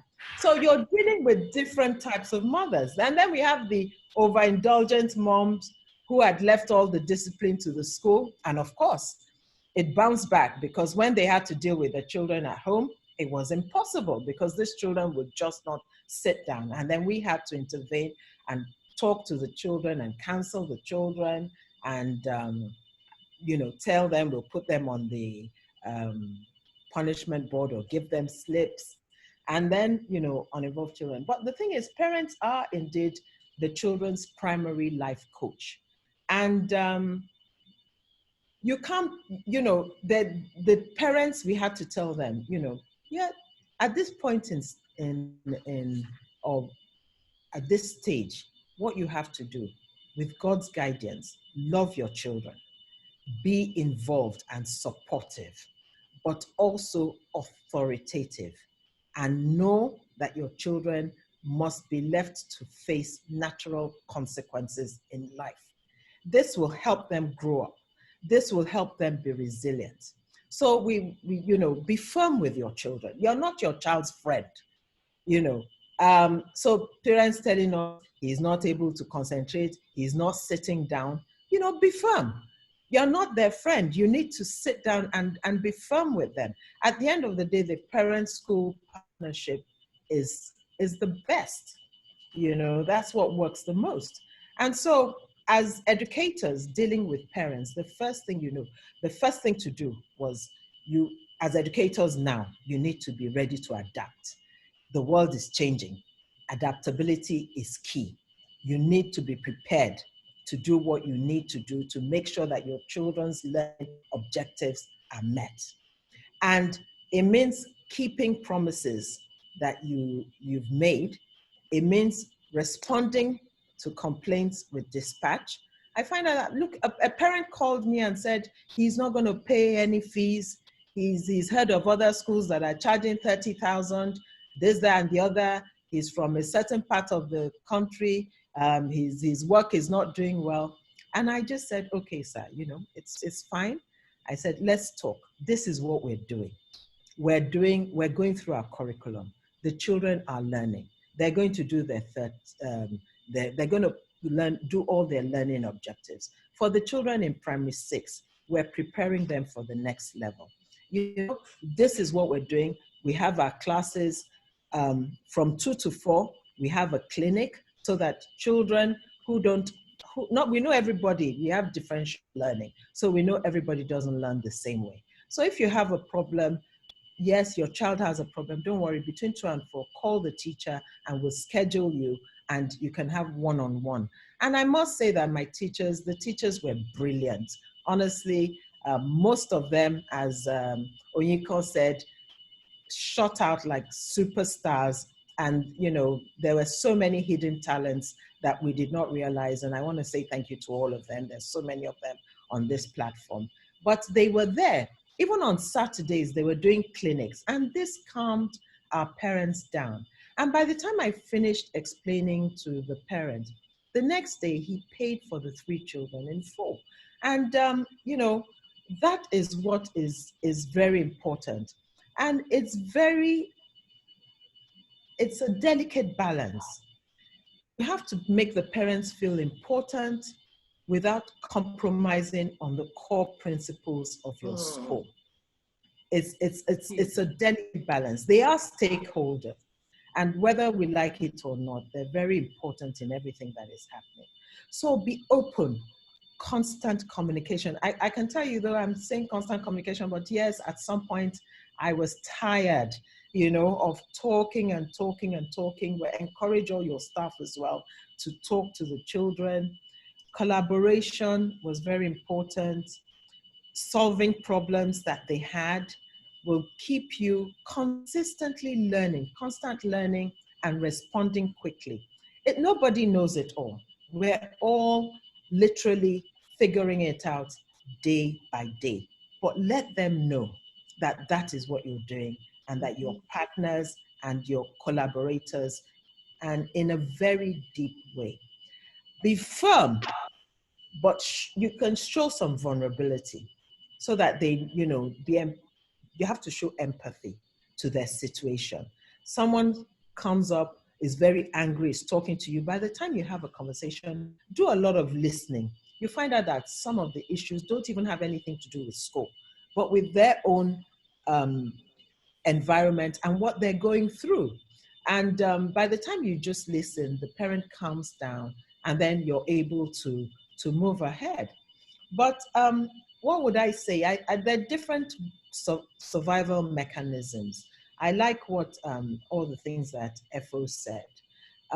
But you need to we were able to find clusters of support groups. So you have your family cluster, they're supportive, explain to them what's happening to you so that if you snap at home, they understand, they're sympathetic, okay, don't bother this person at this time. Support groups within our colleagues. I found the ASEN and APEN platforms very, very useful. We were able to share concerns and, decide, okay, we're going to do this, we're going to do that. Find a support group amongst your teachers, a smaller group. Yes, all your teachers should be supportive, but have a core team that you're, are working with you regularly. And then find a support group amongst your parents. It's very, very important that you have a support group of us. They give you feedback, but they give you constructive feedback. And they tell you, okay, this is what is happening. So I'm like, okay, should we try this or should we try this? We have parent reps and, we spoke to our parent reps. But, as you go along, very important, you have to be very prayerful, as everybody else has said. You cannot do this without the God factor, to be honest. And then we're going to September. So educators are going to have another wave of stress and having to cope with issues, basically because of new fears that are coming up. We don't know if schools are going to start. We don't know if we're going to go back online because parents have, they're in two minds. Some of them are saying open fully. Some of them are saying, oh, have a hybrid schedule, let them come a few days. And some are saying stay online. So a new set of fears are coming. I spoke to one of our colleagues who said she was going to write down her will because she doesn't know how she's going to cope in September with all the stress that will come from parents wanting to know how safe their children are and will they be safe? What can we do? We can only do our best. Make sure that you have all your protocols in place. And, your hand washing, your social distancing, things are going to change. Possibly writing material, you have pencil cases labeled. There's no more sharing of pencils in that nice pencil top that we all used to have. They need to have masks. They need to have masks and face shields. And, just do your best. Avoid community gathering and all that. And, pray that, all will work well, because another wave of anxiety is coming in September.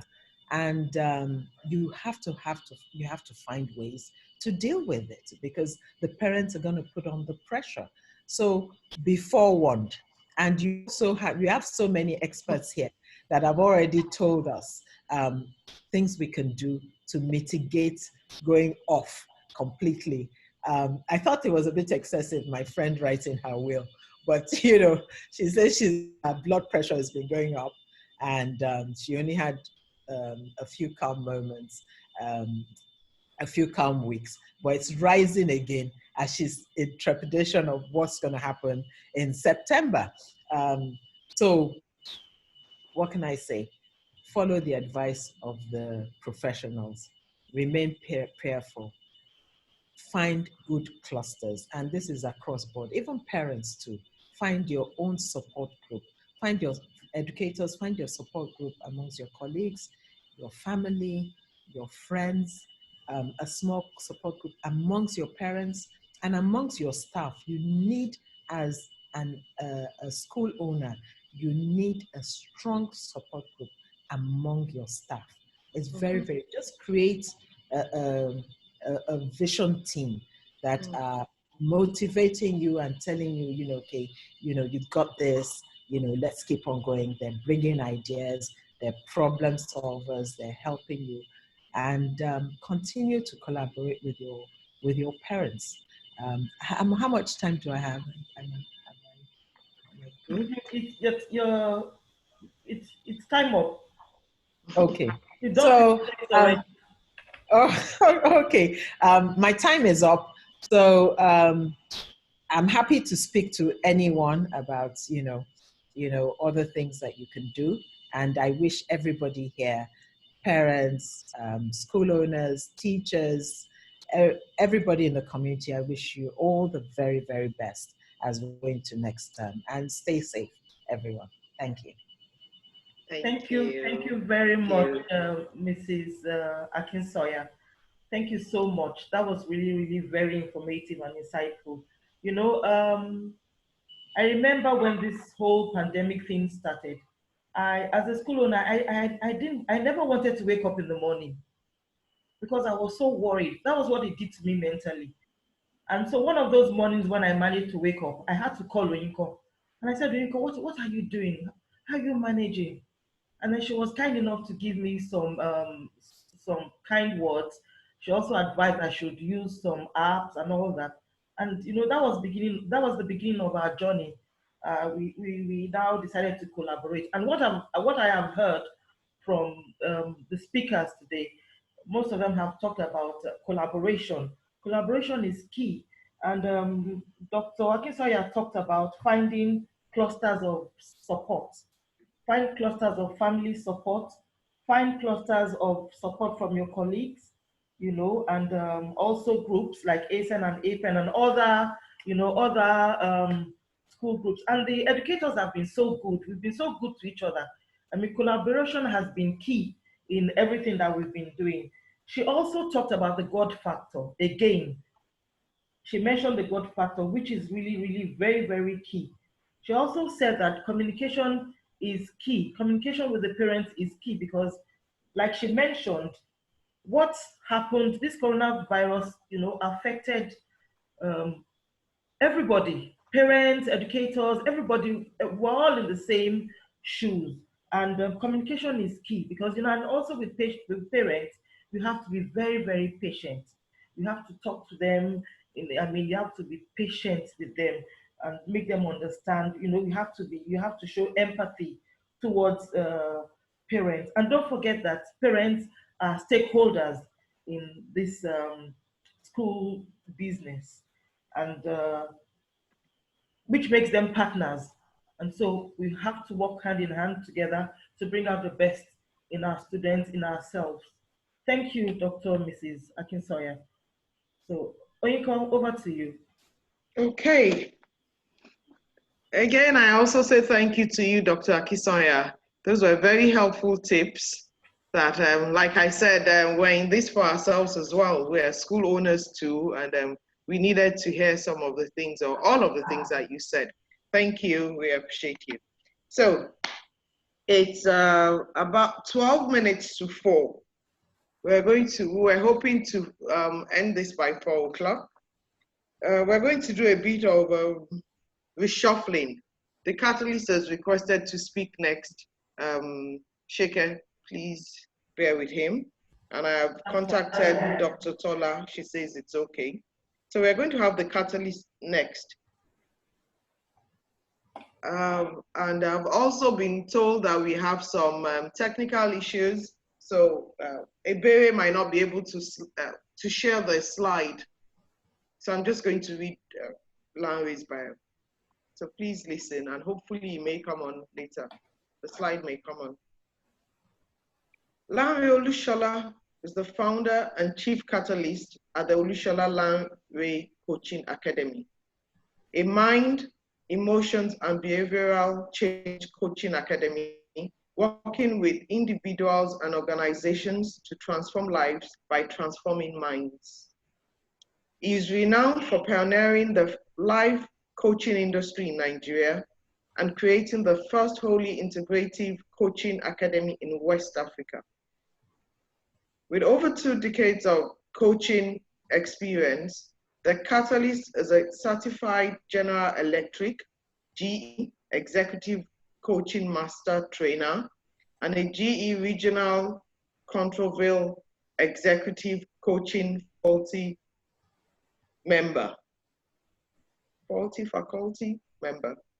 His advanced studies in psychology, neurolinguistics, programming, NLP, and quantum physics led him to become an AAMET UK certified matrix reimprinting practitioner and emotional freedom technique, EFT therapist. He's an alumnus of the Harvard Business School with an MSc in Coaching and Behavioral Change Psychology from the Henley Business School, University of Reading, UK. He's currently studying for a PhD in Coaching and Mentoring at the Oxford Brookes University, Oxford, UK. He serves as an executive director at Ebony Life Television, board of trustee member at the International Coach Federation, ICF, Nigeria, and is the founder of the Life Coaches Association of Nigeria. Connect with the Catalyst at www.thecatalyst.com and across all social media platforms at Lanre Olushola. This is a brief bio. I've had to trim it a bit. I do apologize for that, but because of time, I've had to do that. So please let's welcome Lanre Olushola, the Catalyst. Thank you. I'd like to say a big thank you to Sheke, and especially to you, Oyinko, for putting this together. Because it is truly, truly a very difficult time for everybody, especially school owners and people that take care of children. We don't truly know what the children are going through now. We know what we are going through. We can express what we're going through. But in this crisis period, we don't really know what the children are going through. So the work that you do is very, very, very, very important. And I'd like to say a big thank you to you, and especially Mr. Duncan as well, because he's an educator as well, and especially Dr. Isioma. Well done for all that you do. And to my other fellow panelists, Dr. Ekwa, I mean, your presentation was phenomenal. Bringing that experience in and sharing with other school owners about, you know, how you've done it. You know, well done. And, you know, for Dr. Tola that speaks after me, she's my in-law, she's my wife's twin. They look like twins. But right now, I'm just going to ask to share my slides, and in about 15 minutes, I'll try as much as possible, you know, to build upon what has already been said. And I'd like to speak on the topic on how to survive, how to thrive, and how to succeed, especially during this COVID-19 pandemic and post-COVID-19 pandemic. I'm going to start off by, you know, saying to everyone, congratulations. And I'm congratulating you because it's 6 months and we're all still here. It means that you know what to do to survive. You know what to do to survive a crisis, and, you know, for you to still be alive. It means that the purpose for which you are created, the purpose for which your schools are, you know, created, the purpose is still valid. I often say that, you know, life announces the relevance of purpose, and death announces the end purpose. So I want to congratulate you. We've all beat COVID-19. For you and I and everyone else on this platform to be alive today, it means that we know something and we've done some things to keep alive. And I'd like to challenge and encourage each and every one of us to continue doing what we're doing with ourselves, with our children, with members of our family. It means that we're doing something right. Just keep doing it. Just keep doing it. And COVID is going to come, and COVID is going to go. They say that adversity does not make a man, it reveals a man to himself. And I want to speak about crisis, because in the midst of crisis is where we've got the greatest opportunities. And so what are the opportunities that exist today, even in the midst of crisis? You've got to be able to think, you've got to be able to open your mind to ask yourself, even the crisis, what are the opportunities in this crisis for me and for my school? The greatest billionaires, the greatest institutions were birthed in the greatest crisis. And so crisis is the revelation of opportunities. And so what opportunities lie out there for you? And so I'm going to zero in, and I'm going to build on what Folake said. I'm going to build upon what Dr. Isioma and Mr. Duncan have said, right? And I'm going to speak about the system of success, because everything in life is systemic. You are systemic. The cosmos is systemic. Your school is a system. And so everything operates in a system, and everything is systemic. And so I've shared my slide, and although it looks like a very complicated system, but I'll break it down and I'll explain it. But in explaining it, I'm going to zero in the areas that I've put the red asterisks. I'm going to zero in, you know, in the area of your convictions, your beliefs, and your values, in the area of your emotions and your decisions. And we call that the domain of your interpretation, or where you process everything that happens to you. Now, you're a product and an output, and your life's experiences are an output of your input. Let me take that again. The experiences that you're having in life now, the results that you're getting in life now, the outputs of your life now is a function of the input. That is, the things that you remember, the things that you experience, the things that you see, the things you hear, the things you smell, and the things that you taste. But I'm going to zero in on information that comes from what you see and what you hear, what you recollect, and how you think. Now, your thoughts, after it has been triggered by information that you take inside you from your environment, your thoughts influence your convictions, that is, your beliefs and your values. Let me take that again. The information that you take in through your eyes, through your ears, through your experiences or your recollection influences how you think and what you think.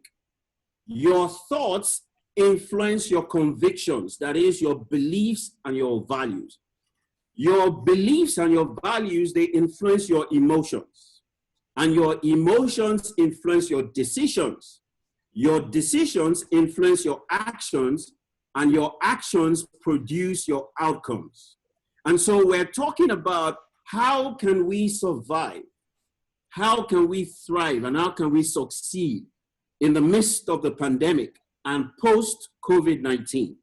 Now, the critical things that you've got to zero in on is at the center of this system, the system that I call the IIO model, right? And at the heart of it is your interpretation. That is how you process the information that you get, and then the decisions that you make, which produce your actions and your outcomes. If you can master your emotions, your convictions, and your decisions, your outcomes, your experiences, and your results will be managed and mastered. Now, if you can master the information that comes in, the thoughts that you process, you will influence the outcome. So it is about input and output. So I want to talk about inputs, and I want to talk about how you interpret your inputs. The first question that I want to ask you, like a coach will do, and as Folake has done, right, is what is your source of information? Quickly write that down. What is your source of information? It is going to affect your theology, that is how you meditate and think about the information. So it is very, very key for you in this season to ask yourself, what are your most dominant thoughts? What is it that you're focusing your attention on and meditating upon now? Because that which you focus on, you bring about. That which you focus on, you amplify and you create. Now, what is your faith and what is your fear? Which of the two dominates your thoughts? Are you dominated by faith, which is positive belief? Or are you dominated by fear, which is negative belief? I would like to announce to us that faith and fear, they are both the same. They work through the same system and the same dynamics. Faith and fear, they are two sides of the same coin. If you take that coin to the market to make purchase, it will buy you the same thing, which means that faith is about something that you believe in. That is the positive things that you believe will happen to you. But fear is believing in something negative that will happen to you. Both will activate the power that they carry and produce your results. So you must know what the object of your theology is, whether it is positive faith or whether it is negative faith. And one of the ways for you to find that out is your prayers. If you are praying negative, 80%, 90% of your prayers and your thoughts and your words are negative, then it is time for you to begin to flip your thoughts, to flip your words, to flip your convictions and your beliefs to the positive opposite if you're running a fear program. Now, you've got to ask yourself, do I have spiritual intelligence? Because for you to survive, thrive, and succeed in this season, you need spiritual intelligence. The second input that I want to talk about, interpretation or processing point, is your psychology.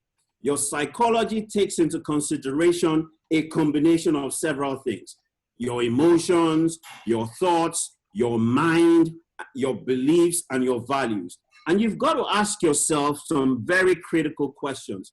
What are my governing values? What are my top 5 governing values? And what are my top 5 dominant beliefs? Because this creates your deepest convictions. And they speak to the reasons why you act in the way that you act, because your convictions, your beliefs, and your values, they drive your emotions. The next question that I want to ask you is, do you have emotional intelligence? Because your emotions influence your decisions. Now, your emotions, right, your and your thoughts, they influence your biochemical system.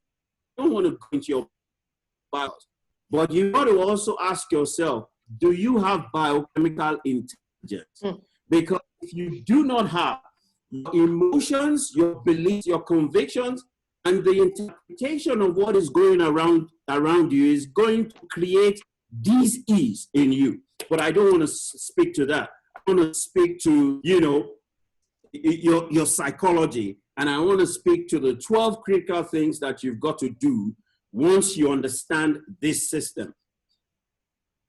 I also want to speak about your sociology. Your sociology is about your interactions in your environment, right? Your environment is the first place that information comes from. But you go out there and you also affect and infect your own sociology. That is, do you have social intelligence? What are the dominant decisions that you take in the regard of the ecosystem that you exist in the regard of the relationships that you have, in the regard of the experiences that you have in life?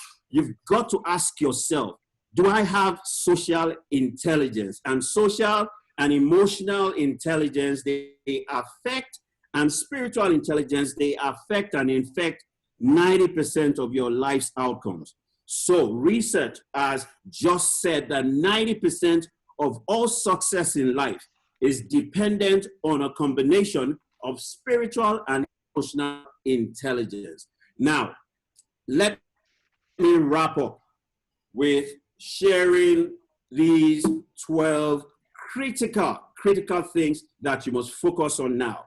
Ekwa has spoken eloquently about them, but I'm just going to articulately put them together. FO is also spoken about them, and you know, Dr. Isioma has spoken about them. Mr. Duncan has also spoken about them. But I want to eloquently put them together under 12 critical steps that you must take. The first thing that you must do is to rediscover yourself and to rediscover your purpose. And that comes by inspiration and revelation. For you to have inspiration and revelation, you must have an intimate and personal relationship with God. Ekwa quoted scriptures, right? And the word that she quoted has been her anchor since secondary school. What is your own anchor? It is very, very key that you recognize that the reason why you are here is because your purpose is still relevant, but you must ask yourself what your purpose is. Now you must go back to your creator and ask your creator, what is my purpose? Because there's a reason why you are still alive. The second thing you must do is you must recreate your vision. Once you know what your purpose is, you must recreate your long-term vision and mission. And that comes by an exercise that we call visualization. You must be able to see the picture of your desired future. When do you want to die? When will you die? And what legacy do you want to leave behind? What name do you want to create? What field and industry do you want your name to define? What solution do you want to be? And what problems do you want to solve here on earth? The third step is to redevelop your goals, short, medium, and long term. And that is done efficiently and effectively by coaching. And so you may need a coach that will work with you to help you visualize your long-term vision and mission, to help you crystallize your purpose, but to help you break it into short, medium, and long-term goals. The fourth step is you need to realign your vision with your core values and your dominant beliefs. And it is a technique that I'm coaching, because what we found out is that you will self-sabotage, you will procrastinate, you will shortchange yourself when your values, your beliefs do not align with your vision, your goals, and your purpose. The fifth thing that you've got to do is you have to reactivate your faith. You have to eliminate fear and reactivate your faith. And that comes only through prayer and meditation. The sixth step is you have to do research.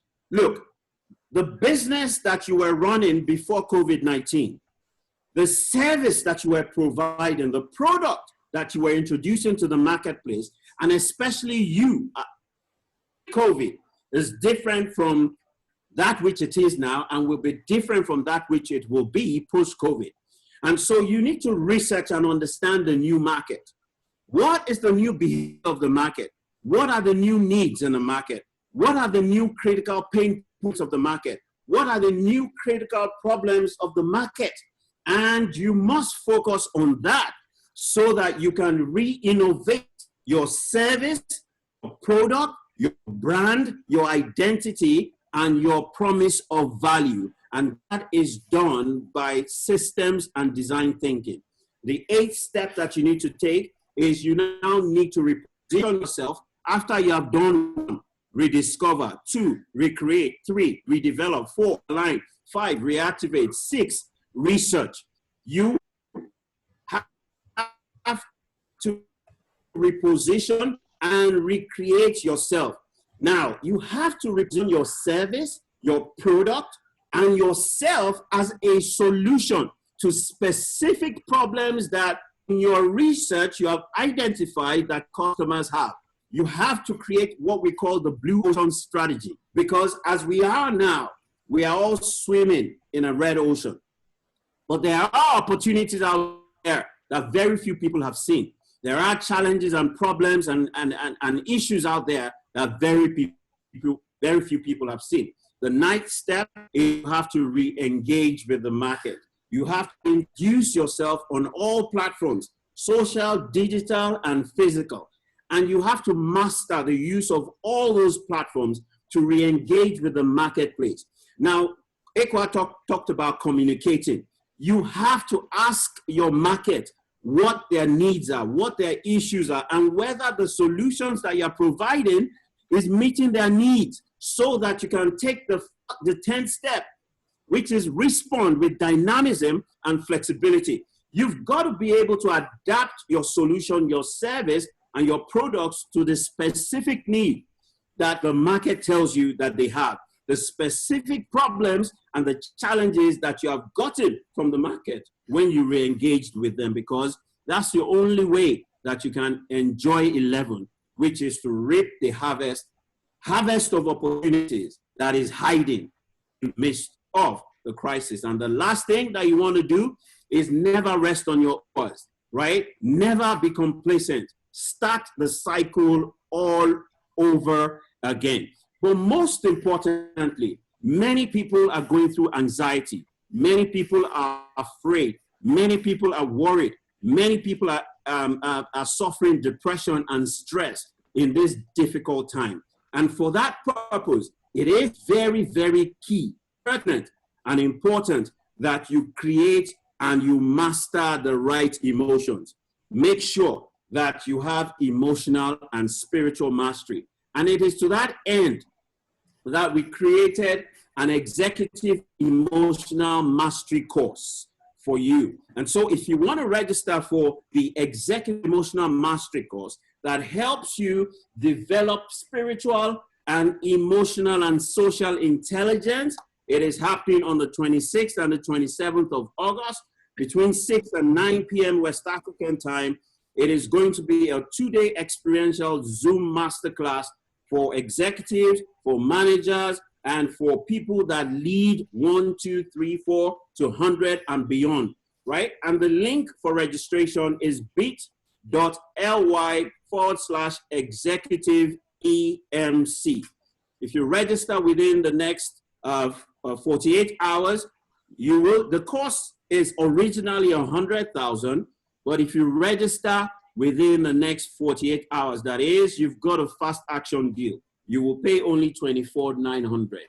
If you wait after the 48 hours, the next 72 hours, you will pay 48,900. If you wait after that, you will pay the full 100,000.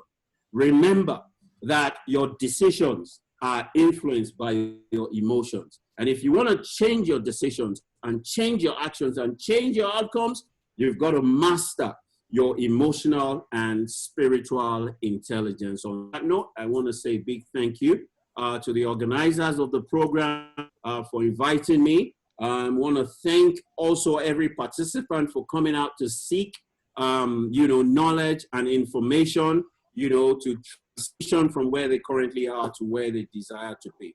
So thank you very much. And I pray that, the Lord that has kept you up until this time will continually keep you, and you would fulfill your mandate, you will fulfill your purpose here on earth to the children that you are called to. Thank you very much.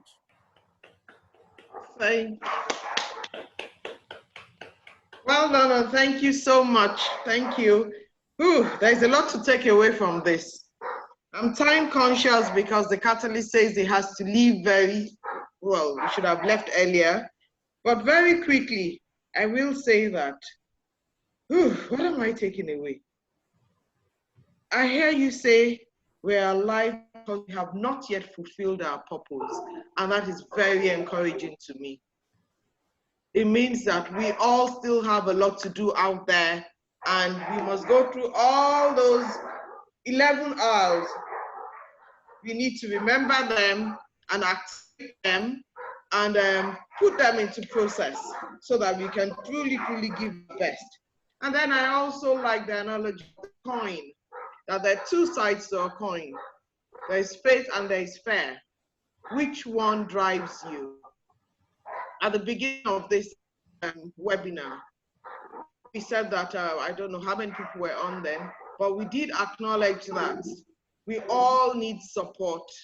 We all need support because of our fears, and also to just activate our faith as well sometimes, or most times. But in all of it, we do not take away the God factor. We do not take away the support that we get from family and friends. And we also must not underestimate the part that professionals, coaches, have to play as well. Mr. Olushola has mentioned, and he has put up the flyer about the coaching session, which is Executive Emotional Mastery course. I would like to take advantage of it very quickly. I'd advise as many people to do same. I say this because I've actually benefited from his coaching. And so I know what to expect and what you should be getting from it. I'm not going to keep you for too long. There's so much. You're going to share the slides with us. And I'm just going to say thank you very much. We appreciate each and every one of you. Can I say something before Mr. Olushola goes? Sorry? Can I say something? Yes. Yes, please go ahead. Go ahead. Something that I really took away was when he said, life announces the arrival of purpose. And death ends that purpose. For me, that was really heavy. Life announces the arrival of purpose, and death ends that purpose. He also said that in the midst of crisis comes opportunities. Yes. Crisis kind of gives opportunities. He also said, flip your thoughts to positivity instead of against negativity. And then if you want to master your emotional, you have to master your emotional and spiritual intelligence. So thank you, Mr. Olushola. Sometimes when Mr. Olushola is speaking, you have to be really attentive so that you can grasp and digest what he's saying. I was writing all through. So thank you, Mr. Olushola. Thank you for coming. Very much. God bless you. Bye. Sorry, may I add one more thing, please? I also am taking away when he said research, because now we've all come together because of what has happened, the pandemic and everything. And then he's telling us that when this is all over and we think that, oh, we've gotten used to everything and we're starting to relax, then we're entering another phase because the demand now is different and we have to be ready to meet those demands. So that's another takeaway, educators. It's okay to, scale through this period and to think, oh, I've survived it. But what happens afterwards? We need to get ready for that. Yes. So it's not over until it's over. Thank you very much. God bless. Thank you, thank you, thank you. Thank you. Okay, now we're time conscious, but this is very, very important. We're having Dr. Tola T. Sarumi all the way from Boston in a different time zone, and she's been on waiting, and we've even had to ask her to, let Dr. Olushola speak before her because he has to go on for another meeting. So now we're off to Dr. Tola. We welcome you, Dr. Tola. Thank you very much for being here. We appreciate you. Dr. Tola T. Sarumi is a licensed psychiatrist and emotional wellness strategist, a clinical fellow in addiction psychiatry at Harvard, who is passionate about women's issues and overcoming the stigmas associated with mental illness. Dr. Tola is a recipient of numerous awards for her work on alcohol use disorder, physician suicide, the silent epidemic, and synthetic cannabinoid use. She has been featured in Medscape, the Canadian Medical Journal, and the American Association of Publishing Leadership. Dr. Tola is a sought-after expert and mentor on addiction, substance use disorders, and physician suicide. You can find her online at www.drtolats.com or strolling the streets of Boston with her wonderful husband, I must say, and beautiful twin children. Please welcome Dr. Tola. Thank you, Dr. Tola. Thank you. Thank you for having me. It's such an honor to be a part of the team. Dr. Tola. Thank you. And can you hear me? Yes, we can. Okay, great. Thank you. It's been an honor just to be a part of this panelist. I mean, with phenomenal speakers here. And yes, thank you to the Catalyst for kind of revving us all up.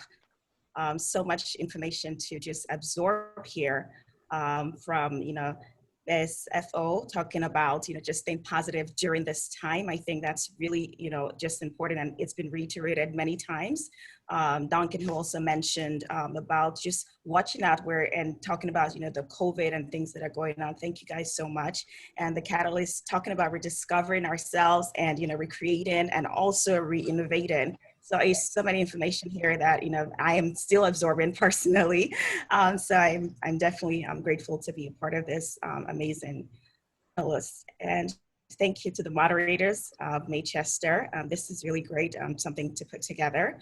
And so I am going to be talking about mental health amidst COVID for the educators. And for my talk, it's pretty much going to encompass not just the educators, but also the teachers, the students, and the family. So just bear with me.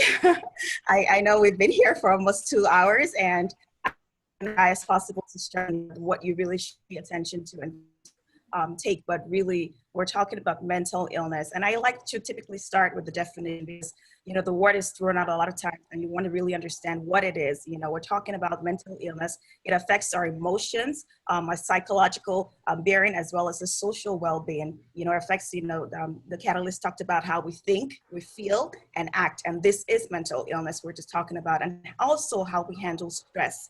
Another area that I feel like we really need to pay attention to, because stress is a whole dynamic in itself. And I'm going to share a little bit on that today. And so we say mental illness, it affects the way you work, your life at home.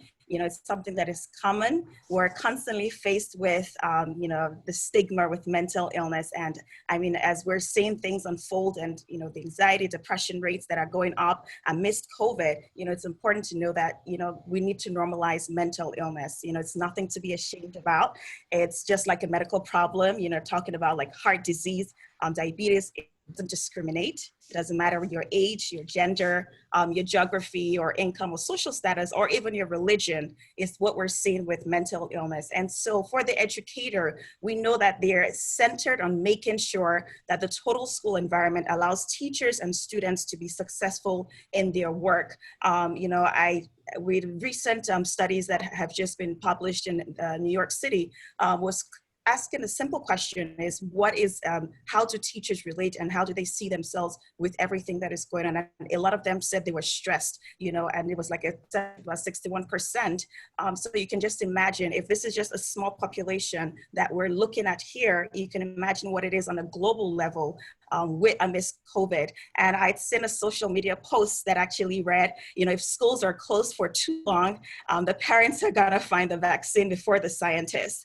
And I think that can resonate with a lot of us who are parents, because not only are you an educator, you're also, you've become the teacher, you've taken the role as you're working remote, and then you're in the virtual atmosphere at this point in time. And so it's a lot of things that you guys have had to, not just you alone, but every individual has had to adjust to in terms of, you know, your, you know, COVID and what it has brought and what it means to us. We're saying COVID-19, this is a pandemic. No one ever prepared for this.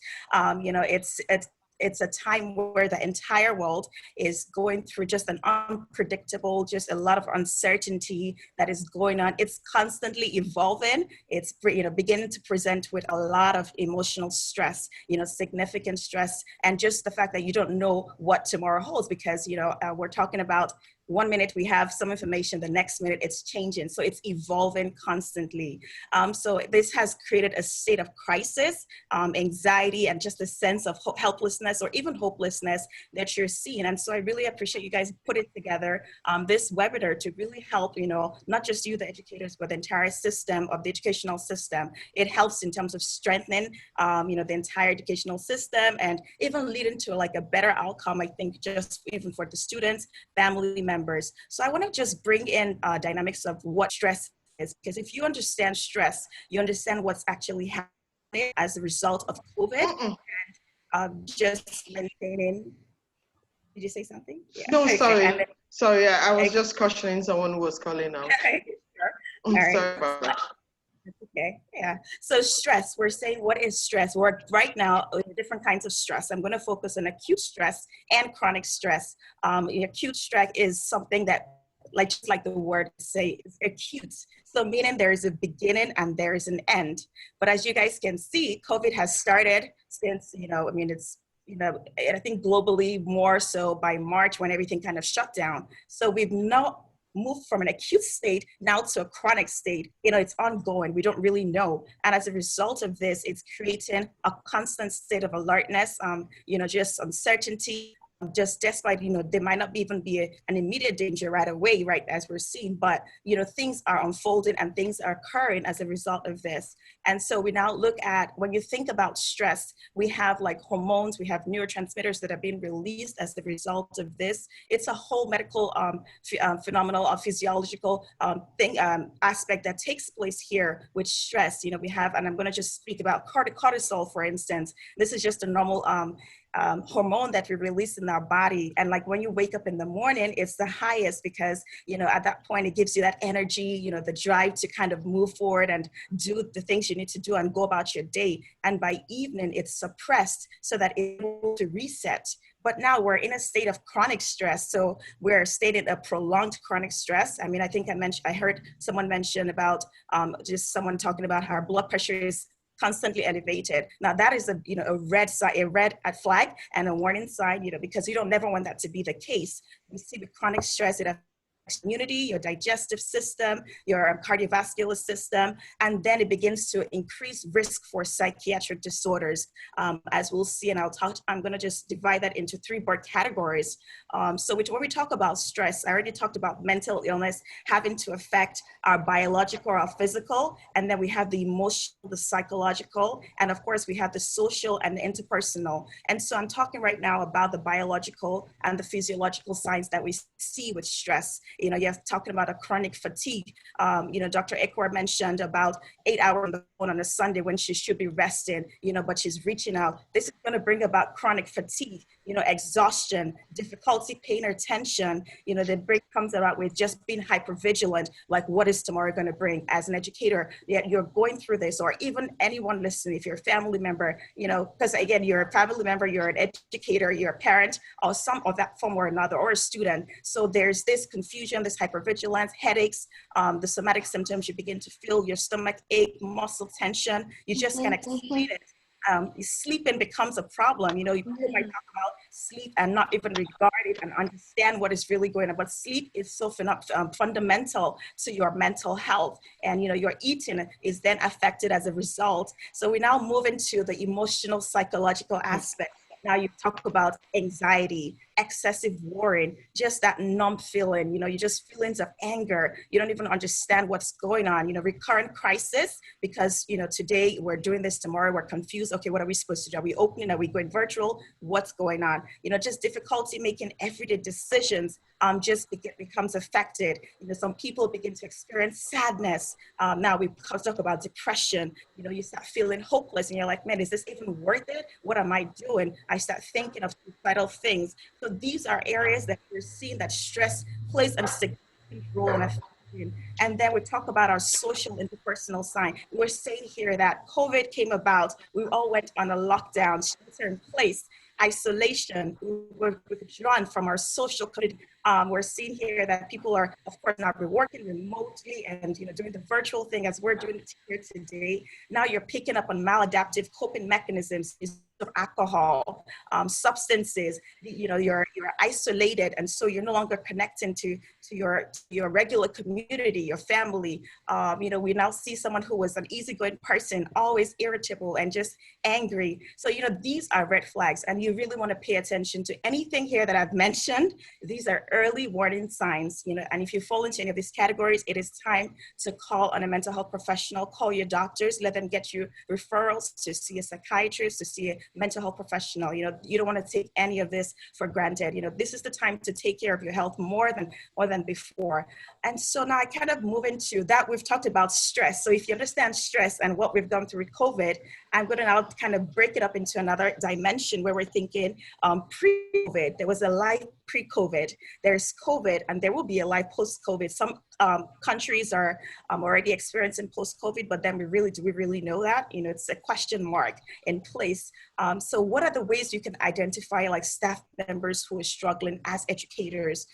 You know, we talk about the pre-COVID life. Some people already were prone to like mental health challenges or significant stresses, you know, before the pandemic, you know, and, you know, right now pandemic has come. You really want to make that extra effort to reach out to them on a regular basis. If you guys are still in the virtual world arena, go ahead and definitely connect virtually. If you're starting to open things up in terms of, you know, you're able to come into to your schools, your offices, then begin to reach out to them. And with that, I would say it's so important at this time to begin to look in your mental health professional or your consultant who can help reach out and just give an additional support and resources to not just you, the educators and co-educators, but also to your staff. These are ways that you can begin to help in terms of identifying those who are struggling. Consider, you know, those who are struggling. And then we're looking now at, you know, the connection. What are the things you can do? And I believe someone had mentioned they went on a retreat with some of their staff members. And I think that's awesome. It's something you want to really kind of do. Even if you're distant or physically distant, we can do a virtual retreat. We've heard of the Zoom parties going on. So we want to definitely begin to host fun activities for your staff members. So even though we're working remotely, we're able to still connect and just have a sense of, well, how is everyone doing? What is going on with you? And just checking in. And, you know, we also need to remember that even though as educators and as even the teachers, we have to remember about our students. How are they responding to this? What's going on with them? Because they were in a world and in a place where they were able to hug their friends, meet up with them, talk on the phone, you know, just see each other physically, and that's been taken away from them. So they're in a way going through some kind of loss. And I remember my daughter, she's 3, and, you know, I was like, oh, give me a hug. And she's like, oh, we're not supposed to. And I'm like, really? And, you know, it's because of COVID. And that really broke my heart because she's 3. This is something we're supposed to be, you know, able to adapt to and just enjoy the social connectivity we have as individuals. But with COVID, this has been removed. And so you can just imagine that there is a disruption to the emotional well-being of our children and the students in particular, and not, you know, just not students, but it affects you as a parent. It affects you as an educator of what your staff and what the families are actually going through at this point in time. And so this sort of brings me to talking about grief You know, we're talking about grief, loss of, you know, during this COVID, in the family members who have lost loved ones, you know, and when we talk about loss and grief, and it doesn't necessarily mean just the loss of lives, but a loss of way of life. You know, the financial is affected, your psychological, your emotions, all of this where, you know, everything is centered around some sort of loss. And so when we talk about grief now, it's a natural response to this loss that you're facing. And that brings about, you know, sadness, guilt, some sort of anxiety or anger. And it's important as educators or school leaders to really understand that you want to allow yourself to grieve and, you know, understand you're not just grieving maybe the loss, whether you're directly or indirectly involved with losing someone, but this whole pandemic system has created, you know, your way of life. You know, allow yourself to be able to grieve. You know, you want to provide healthy model of mourning, even for your others, and so that others can even implement and know it's okay to speak about your feelings. It's okay to speak about what you're going through. These are things I want you to begin to pay attention to. Now, I now begin to move and say, how can we now improve the mental health as educators? So, you know, we talked about what stress does, the emotional, the psychological, and the social. Now we're talking about, again, these warning signs. What are these warning signs? Talking about depression, anxiety, is persistent sadness, you know, talking about difficult falling asleep or even staying asleep, maintaining sleep. I mean, I think there was Michelle Obama who just talked about wanting to just stay in bed. And you can imagine everyone is going through something in some form of fashion. You know, you have like reduced appetite or weight loss or increased, you know, appetite or weight gain. And I know some people are like, well, I want to lose some weight, but really you want to pay attention more so to, you know, is this intentional or is it because of the stress that you're going through? And then it's affecting your body and your immunity and all of these things, you know, so they all bounce on each other. And then we're talking about loss of pleasure, you know, the things for granted before, and all of a sudden you're not able to do these things any longer. So there's this loss of pleasure. Is I can go to the gym. Maybe that was your outlet. You know, that was something now you have to get creative with these things. Restlessness, just constant irritability, and you don't even know why. You're always angry. You're like, why am I always angry? You know, it's because of everything going on. And I want you to understand that if you're going through any one of these things I just sort of mentioned, I mean, I have like a mnemonic that I kind of say, we call it a sad faces, and I'm sure I can always put it in the chat at some point. You know, again, we're talking about appetite changes, sleep, when you're either sleeping too much or not sleeping enough, anhedonia, which is loss of pleasure, just dysphoric, just feeling so sad and you can't explain it, or fatigue, agitation, just that restless feeling. You begin to have difficulty concentrating, you're feeling guilty and you don't even know why, you know, and then the thoughts of death, or just like, man, I just wish I could sleep and not wake up. So these are things you want to really pay attention to. Because if you're having any one of this, it's time to seek professional help. Don't even say, oh, I'm just waiting about it. You know, no, you need to begin to speak to someone who can help you. And we have great people here, you know, who are, you know, in their own areas of specialty. And so I want to definitely reach out to a mental health professional at this point in time. And then so we talk about other ways. I'm going to mention like 5 ways right now that you can help improve your mental health. Now, I talked about what you should look at as far as your early warning signs, where your brain should be like, oh, ding, ding, ding, you know, there's something going on. What can I do in times like this right now? And the first thing I would say is create a structure and a routine for the day. You know, it's basic things you might just think are basic, but they really are basic, but it really helps to reduce the stress responses. It keeps your body regulated. It facilitates recovery. And so we're talking about, you know, if you go to bed, you want to keep to the time you wake up in the morning. You keep time you go to bed, you know, make sure you're maintaining this time. If you're doing some exercise, you want to begin to walk. You know, if you ride a bike, you know, do things like this. And these are things you want to be, as you're working remotely, you're talking about, you know, keeping a designated space at home so that you're able to continue to maintain that kind of, okay, this is my new life, this is what is going on, this is my new normal, you know, so just adjusting yourself. And so creating a structure and routine for day is definitely number 1 on my list here. Second thing I'm going to say is reduce and limit your exposure to social media. There's so much information out there, guys. And so we know that a lot of information creates anxiety because you're not even sure what is causing the anxiety or what triggered what. So it just might be, oh my God, this is happening. People are dying. This is the numbers, 1 million, 100,000 who are losing their lives. It's just so much going on and they are feeding all of this into your system. So it's important to really watch what you're, pay attention to what you're listening to, what you hear. And I know we're in the age of social media, but we got to be also, we just need to pay attention. And you have to be intentional about it. I say to people is, if you are more the anxiety prone person, then get a friend who is not and who is able to just, watch the news without it affecting or bothering them and get snippets from them. Let them give you a little bit in the morning and, at night and updates of what you really should know. But for the most part, for your own self-keep is, watch the news maybe 30 minutes in the morning and then maybe 30 minutes in the evening, and definitely don't watch the news before bed. These are things that can help and ways to help you reduce your stress levels. Number 3 is attending to your physical wellness. And what do I mean by that? We talked about sleep.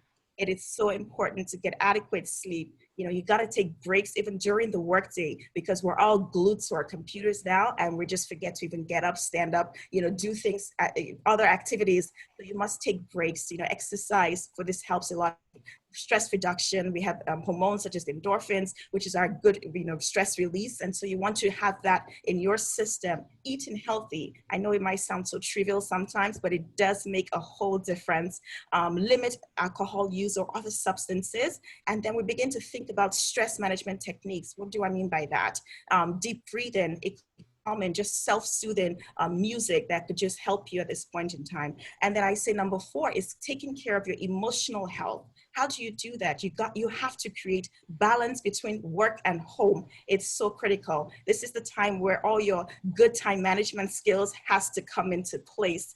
You can't work 24/7. You need to take care of you. And there was a recent post that showed what is a mental health day. That might be something you want to incorporate into your systems, which is taking a mental health day. And that's part of the reason why the stigma must be broken so that people can feel comfortable talking about these things and saying, okay, you know what, I think I need some time to just recap and regroup and get myself together again. It's important as part of your emotional health is, that there's some different things you can change and some things you cannot. And so it's okay to accept those things that you cannot change. Most importantly, Romans 2 talks about we must not be conformed to this world, but to be transformed by the renewing of our mind. We're talking about mental health. Everything revolves around your mind, what you feed it with. And so part of your emotional health, you have to renew your mind with positivity, things to be grateful for in life. You must have that mindset and shift into that as educators. And 5 is maintain social connections and focus on social care. What do I mean by that? We're talking about talking to, this is the time where we're in virtual, we're having a webinar right now. You have your video chats, you have your FaceTime and all of these things. Bring them out, begin to talk to your friends, connect with them. Even though we're physically distant, we should be able to connect, virtually and just begin to speak and talk about it. Appreciate your family, loved ones. This is the time to practice more your spiritual, religious faith.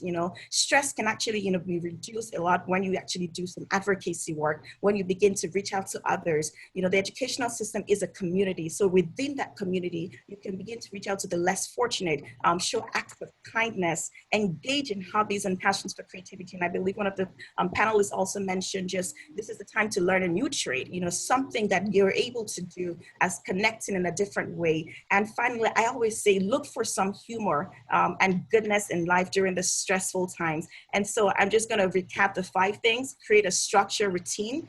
Number 2, reduce and limit exposure to media. Attend to your physical wellness. Care for your emotional health. Maintain your social connections. And I've summed up everything that I've talked about into 5 things, into 5 T's. I call it the 5 T's. And you'll see it in the chat shortly. And what I say is talking about your mental health. We must break the stigma.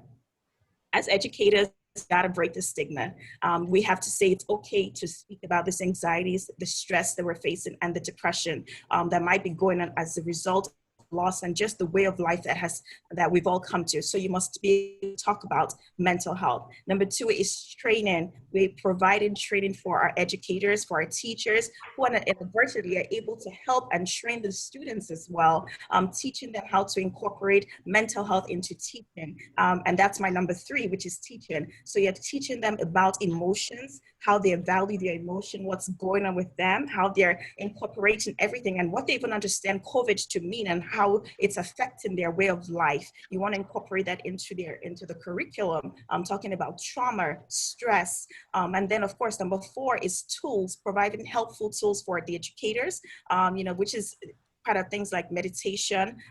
We talk about mindfulness, relaxation techniques, physical activities. These are things you want to begin to do and to kind of equip yourself with. And number 5 is taking care of yourself. I mean, I can't stress that enough, because as educators, teachers, students, we're affected. If you as the educator are not able to care for yourself, you can't respond to your teachers effectively. And that creates a stress and a negative impact on the students and on the educational system as a whole. So it's so important, again, to pay attention to the 5 T's, and I call the 5 T's for mental health. Again, is talking about mental health, training, and providing training for your teachers and also yourself and students, teaching them how to incorporate mental health into their day-to-day activities, tools in place. So you must provide the tools, physical activities, you have physical exercise and things like that, and what to do, meditation, and then of course, taking care of yourself at this time. My mental health mantra, for you guys today, and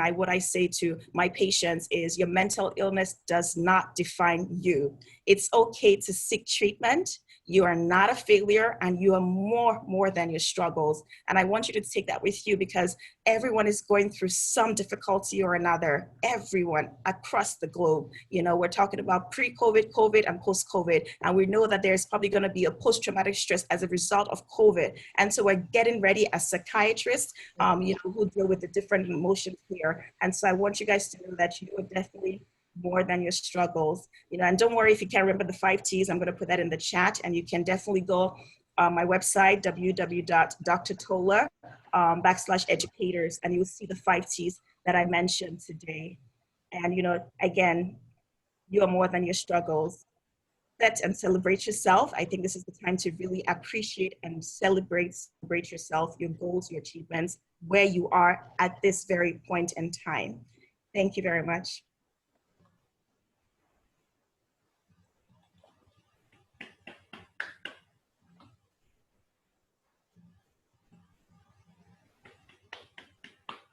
Thank you so much, Dr. Tola. There was so much packed into that. And I'm glad that you put it all into the 5 T's. I'm curious about the 5 T's, considering I know a bit about the T's. Your twins are T's, your husband is a T, you're a T. Is there something about the T, the letter T? I think it's just a very phenomenal letter. Okay, fantastic. Okay, thank you so much. I'd love to recap, but I'm going to have to rush this because we have spent a lot of time. Yes. But I must say and reinforce what you said, that we should look out for one another. We should look out for signs. This is not a time to be judgmental or be critical or be overly sensitive to how people talk or react or do or not do what they're supposed to do. It's a time for all of us to be very careful and understanding. And it's a time for us to be, to just try and rise above and seek help when we need it. We have heard over and over, mental illness does not define you. It should not be seen as a stigma. It's better to get the help you need on time than to delay getting help. Now, I say get help because it is good to get professional help when you need it. Yes, we all hold on to the word of God. I like Ekwa said, I also believe that God has not given me a spirit of fear. No, Ekwa quoted, I can do all things through Christ who strengthens me. Yes, we can. And I also say that God hasn't given me a spirit of fear, but of power, love, and a sound mind. A sound mind. We all believe in that. We must all confess it. God has also given these professionals the sound mind to be able to help us when we need their help.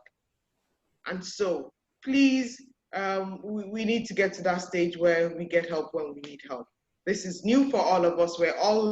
It's been very challenging, especially for school owners who have to deal with parents, children, teachers, and also be members of different, social sects.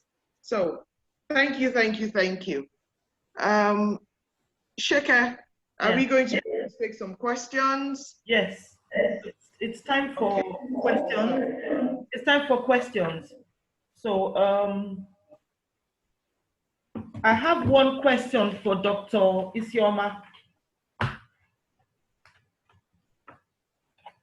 And the question is, please, I would be interested in how the homeschooling is run. And I will also appreciate your contact details. So Dr. Isioma, are you still on?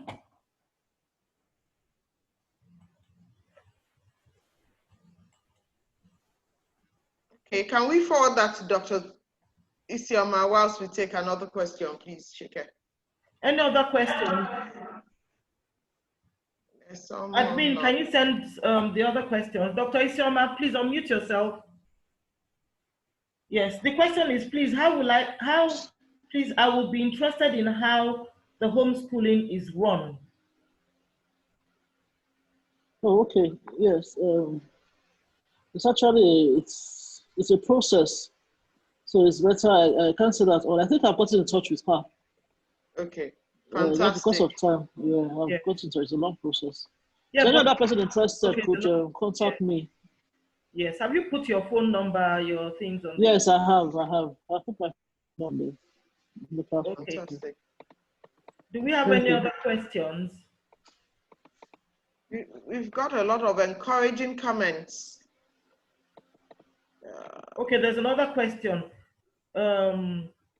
It says, I am a developmental psychologist in education and was wondering on how teachers are dealing with families with limited access to data and online learning. Can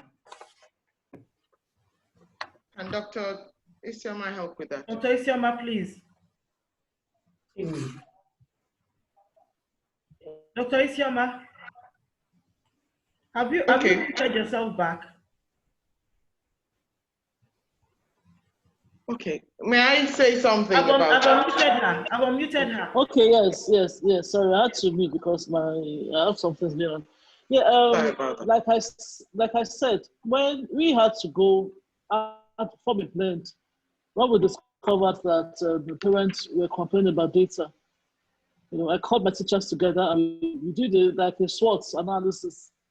Why is it still not working? Why are parents involved? Why are they not even interested? And we discovered we just had to do use worksheets and WhatsApp. So what happened is that my teachers come in every Friday to mark. So now we have a driver that volunteers, for a token, goes home to pick work done every week, bring it back to the school. Teachers mark and they return to the students, or parents come to pick it. But we don't allow children to the school. It's not allowed. It's either you let the driver go drop and pick the worksheets, and then the teachers do videos daily, which they can watch before. The worksheets are very explanatory, some short videos, some short audios. So that's where we've been able to cut the costs for data for parents that cannot afford it. So that is one thing that we did. I think that answers the question. Yes. Hello? Yeah, well. Or could you say it again? I didn't really get the feel of it. I think he answers the question. Oh, okay. Yes. Okay. All right. Onyeko, you wanted to say something? Pardon? No, Onyeko. No, I was going to answer the question before she came on, but she's answered it. That's what I was going to say. So. Okay. Any more questions? Admin, do we have any more questions? Let me check if you sent any to me. Okay. All right. So we thank all of you for coming to today's webinar. We are really very grateful that, I mean, today is a Saturday and there are many other webinars, you know, going on, and plenty of webinars, quite a number of people had to leave to go to other webinars. But we would like the panelists to stay behind, please. After we finish, we'd like the panelists, to stay behind. So we thank all of you for coming. God bless you all. Please watch this space. Sometime in September, we'll come to you with another webinar. Thank you very much for coming. Oyinko? I'm sorry, I was trying to respond to someone who just said, how can she contact us? The email address is on is up now. Someone would like to share, like she said, the contact details, and you can reach us. Again, we say thank you very much. Thank you for staying on. It's lasted longer than we anticipated. It's almost 3 hours now. We were hoping it would just be 2 hours. But there wasn't really anybody that we could have cut short. I believe that we needed to hear every single thing that we heard. We're very grateful to the panelists. They're taking time to be here. You all know it's a free webinar, so they could have said yes, they could have said no. But they said yes, and we're very grateful. We also thank you all for listening, and you have a lot to take away from here. And we'll see you again. Hopefully there'll be something to look. There'll be another webinar in September. September, yes. A very strong one that has to do with our lives as educators. Thank you. So thank you all for coming. Do have a wonderful weekend. And also, please, the panelists, please wait behind. God bless you all. Thank you. Thank you very much. Thank you. Bye-bye. Bye. Dr. Isioma, don't go. Yeah. Oh, yeah, okay. I'll start the other people. Okay, all right. Yeah. Maureen, if you are still around, you can, what you have on the screen, you can get in touch with us. Because I saw your question.